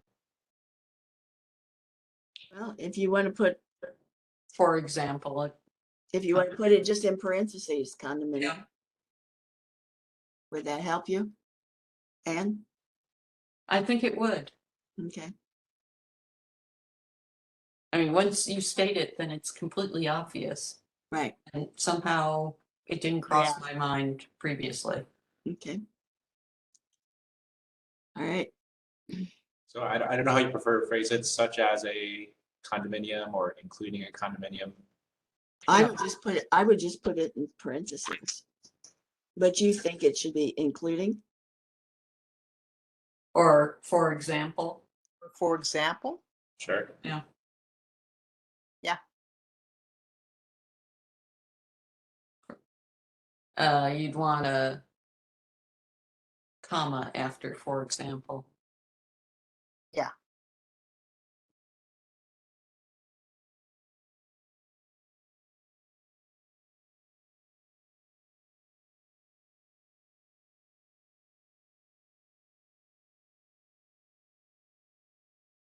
Okay.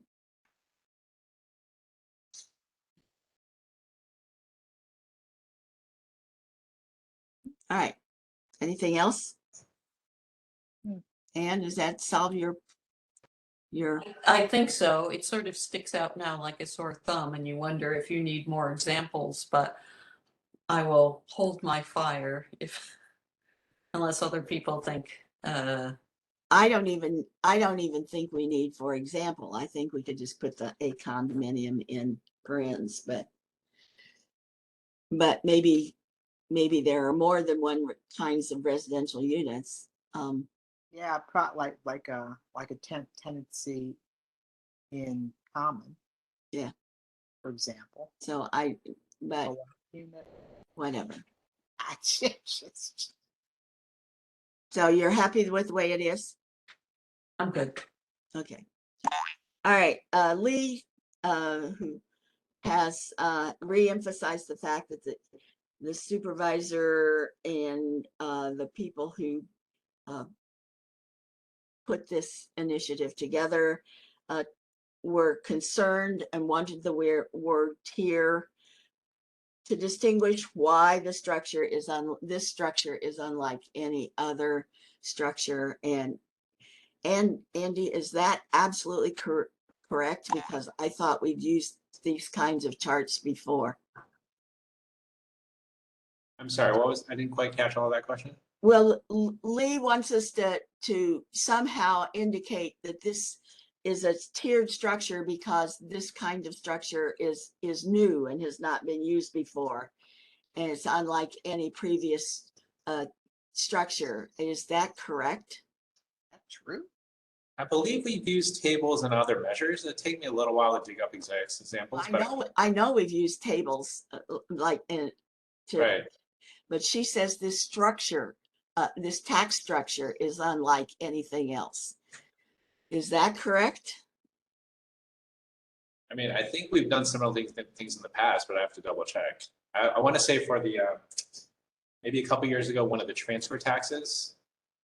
Yeah, we more than had a once. similar structure. It would take me a little while to dig that one up. Well, though. more than once we've used the different either square footage or the different costs. The last time was the costs. The last time we used it, it was anything over $25 million and $10 million and that kind. So we've used costs, but they are concerned that they want us to distinguish this because the structure is unlike any other. I'm not sure that it is. It may be. This particular kind of structure is unlike any before, but anyway, they want us to either say progressive or tiered to show that it's actually there are split roles. You know, we talked about this at the beginning. I don't know how the committee feels. Maybe you'd like to explain it more fully, why you think it's fine the way it is. Yeah, so the Prop I in November 2020, which was a transfer tax measure, did have I guess tiers, if that's the word that people prefer to use, about different tax rates applying to different value properties that are being transferred. Did we use the word tiers?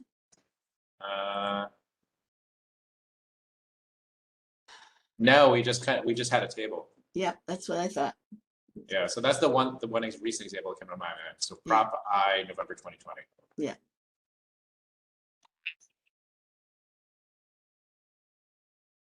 So, how's the committee feel? Mr. Wong's suggests that we use tiered, gradual, or progressive. I don't know why they seem to be so hung up on this tiered when I think the chart is totally explanatory, but that's my personal opinion. I agree with Sharon with this one. Yeah, I'm used to tiered because Yeah, I've run into it in work that I've done, but I think that your average person wouldn't really need to have that term and explanation when we have this chart, and it's very clear that the taxes differ depending on what's involved. Residential, what kind of use, etc., how big it is. So, And the voter isn't voting on whether we have a tiered tax. They're voting on the tax itself as presented to them. So I somehow or another just don't understand the emphasis that they want to continue to put on the tier, but that's mine personal opinion. Sounds to me like, Anne, it's yours as well. I mean, I hear from those who are commenting that they would like the voters to understand that thought went into avoiding making this a flat tax in the interest of economic fairness. But what it comes down to is exactly what we've described here. So, I mean, I'm concerned when it comes back to us trying to be within 8th grade vocabulary, that if we introduce tiered or the concept of progressive taxation, that, you know, we're then expecting people to go to see words to know. And we have to come up with very good definitions there. So I would say it's self-explanatory as it stands without adding the modifiers. And Michelle, yeah, you dealt with the tiers before, so do you see any difference between this and what you dealt with before? well, no, I'm just saying that I don't think that using that term would add anything or clarifying anything to the typical voter who. Yeah, I mean, I think we all. Your point about we aren't going to vote on the existence of the tax itself. It's just that we're going to vote on changes. But I just. Yeah, I think we all are appreciative of the work that went into putting Yes. this together, and how they've come up with the rate structures, and the fact that they need they feel the need to this, which is why they went out and got the signatures to put this on the ballot. But I think at the same time we need to not only just appreciate them, but to say that for the voter, we're just trying to put it in as simple as possible, Right. What the voter needs to know. And perhaps their thoughtfulness and all the work that they went into it is a great ballot argument that will send the voter into understanding and voting for what they worked so hard to put on the ballot. The other thing is Mr. Wong suggested, he didn't suggest, he wanted us to include that this is an investment for the future of City College. Unfortunately, I don't think we can elaborate in those respects. They are opinions rather, and opinions are great ballot arguments. Yeah. Okay. They definitely are. All right. Well, that seems to be, I think we've taken up. Did anyone else record anything that I missed? I think that covers it. All right. Well, then I think. Excuse me, committee members, if I can make one last very, very minor suggestion. Okay. So in that example that we added in the table, can we say, for example, a 1-unit condominium? I checked with one of our tax experts, and I guess it's a clarification worth making. Sure. Yeah. Yeah.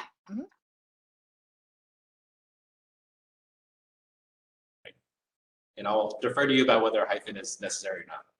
It is, and we're getting into the weeds, but that's the way it goes Yeah, sometimes. cool. Thank you. Yeah, one unit would have hyphen. All right, anything else? Everybody else has got their comments? Then I think we're ready for a final reading. Okay. The way it is now. City College of San Francisco, City College Parents, is a public 2-year community college that receives funding from the state, the federal government, and the city. San Francisco property owners pay an annual flat tax of $99 per parcel to help fund City College. These tax revenues include funding for teachers, counselors, and libraries. This tax will expire on June 30th, 2032. State law limits the amount of revenue, including tax revenue, that the city can spend each year. State law authorizes San Francisco voters to approve increases to this limit for up to 4 years. The proposal. Proposition blank would impose a parcel tax in addition to the current $99 flat tax on San Francisco property owners beginning on July 1st, 2023 and continuing until June 30th, 2043. The tax would be adjusted annually for inflation. The proposed 2023 tax rates would be table property type rate, single family residential $150, residential 1 residential unit, for example, a 1-unit condominium parens, $150. Residential 2 or more residential units, $75 per unit. Non-residential under 5,000 square feet, $150. Non-residential 5,000 to 24,999 square feet, $1,250. Non-residential 25,000 to 100,000 square feet, $2,500. Non-residential over 100,000 square feet, $4,000. The rates are based on the square footage of the buildings or the square footage of an undeveloped parcel. For properties with mixed residential and commercial uses, different rates would apply. The tax would not apply to 2 types of properties. Bullet, properties in which a person at least 65 years old before July 1st of the fiscal year has an ownership interest and lives at that property. And bullet, properties not required to pay standard property taxes, such as parcels owned and used by certain nonprofits.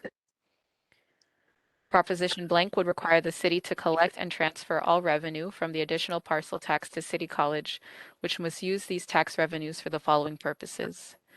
Bullet, 25% for services and programs that support student enrollment, basic needs, retention, and job placement. Bullet, 25% for programs that address basic skills needs, including supporting English proficiency and technology use and obtaining United States citizenship. Bullet, 25% for workforce development programs that support job training and placement. And bullet, 25% for programs that support the academic success and leadership development of historically underrepresented students. Before receiving these tax revenues, City College must submit an expenditure plan to the mayor and board of supervisors. Proposition blank would require the city controller to perform annual audits for the first 5 years of the tax and periodically thereafter. The mayor or board of supervisors may suspend the transfer of revenues from the additional tax if City College has not adopted the controller's audit recommendations.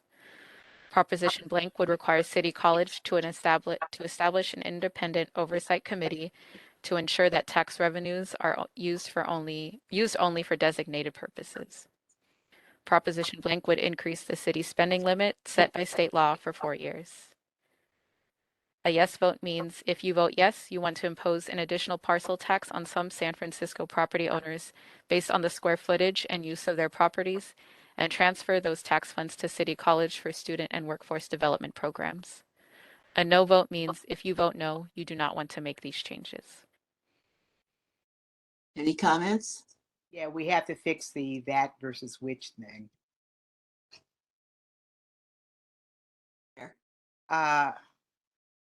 Oh, up top. Proposition Must would use. require And Yeah. we decided on that. Right. Okay. Proposition, no, it's down. Proposition blah blah X would require the city to collect and transfer all revenue from the additional parcel tax to City College. That. Must use these tax revenues for the following purposes. Okay. Anything else? I have a question which I know will come up, so I would like to have the answer. There is no pass-through written into this proposal. Andrew? Yeah, let me quickly check.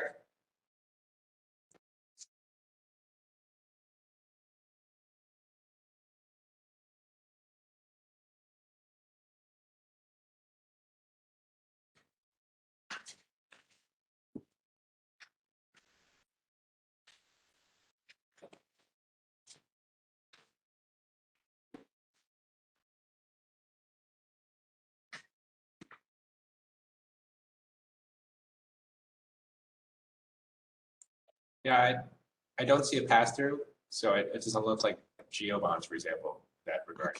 Okay, because when there is, then we usually do refer to it. So if there is not, then we're fine. All right, if there's no other questions or comments, Claire, I think a roll call is in order. Chair Packard, Yes. Member Anderson, Yes. and Member Merrill. Yes. The draft is adopted for today. However, if you disagree with our vote, you have the right to appeal and ask us to reconsider. If you would like to appeal this vote, you have until tomorrow, Tuesday at 4:30 p.m. to send a request to our clerk, Claire Miranda. Her information is on the screen. We ask that you please put into writing any changes you think we should make, as well as appropriate wording to consider. We will take up all appeals for consideration on this Friday morning at 9:30 a.m. We've been through 3 measures today, and does the committee have any words from any of these measures that we haven't placed on the words you need to know list that you feel need to go on as well?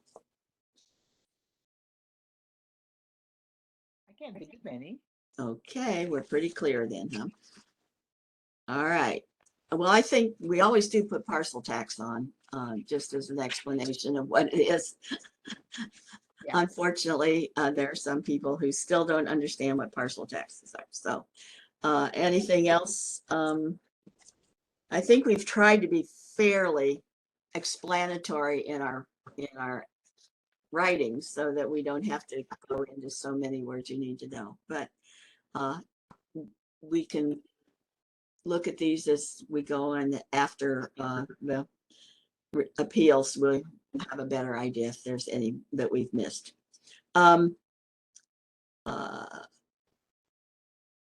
Finally, is there any public comment on matters not appearing on our agenda today that is within the scope and jurisdiction of the Ballot Simplification Committee? The phone lines are open.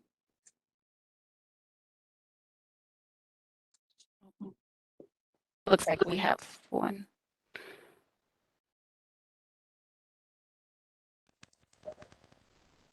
Hi, it's David Philpell. Sorry, I've been bouncing between meetings and I missed one of the items today, but I will catch it on reconsideration, and wanted to thank the 3 of you for all that you do every cycle, and hope to see Scott back with you when he's able.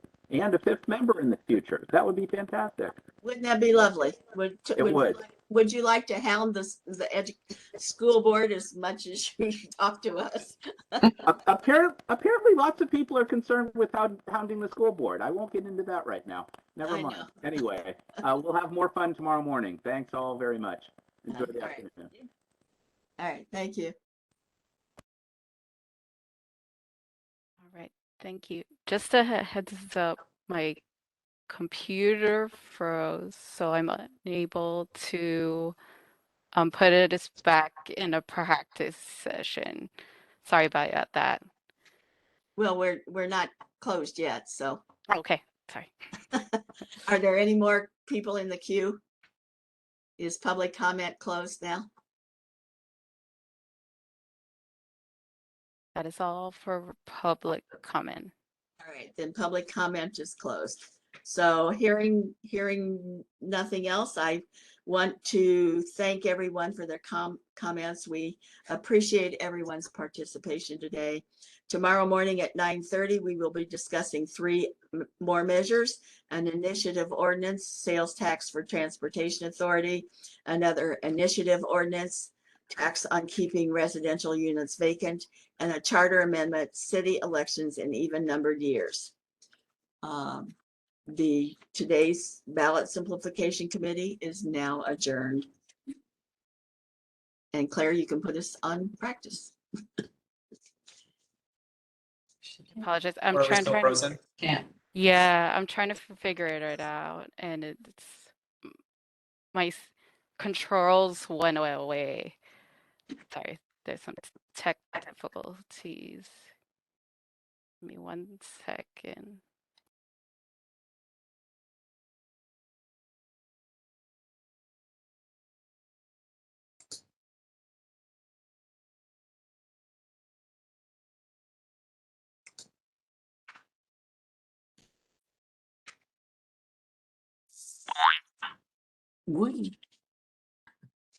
I love the way the controls just keep jumping in there and making noises.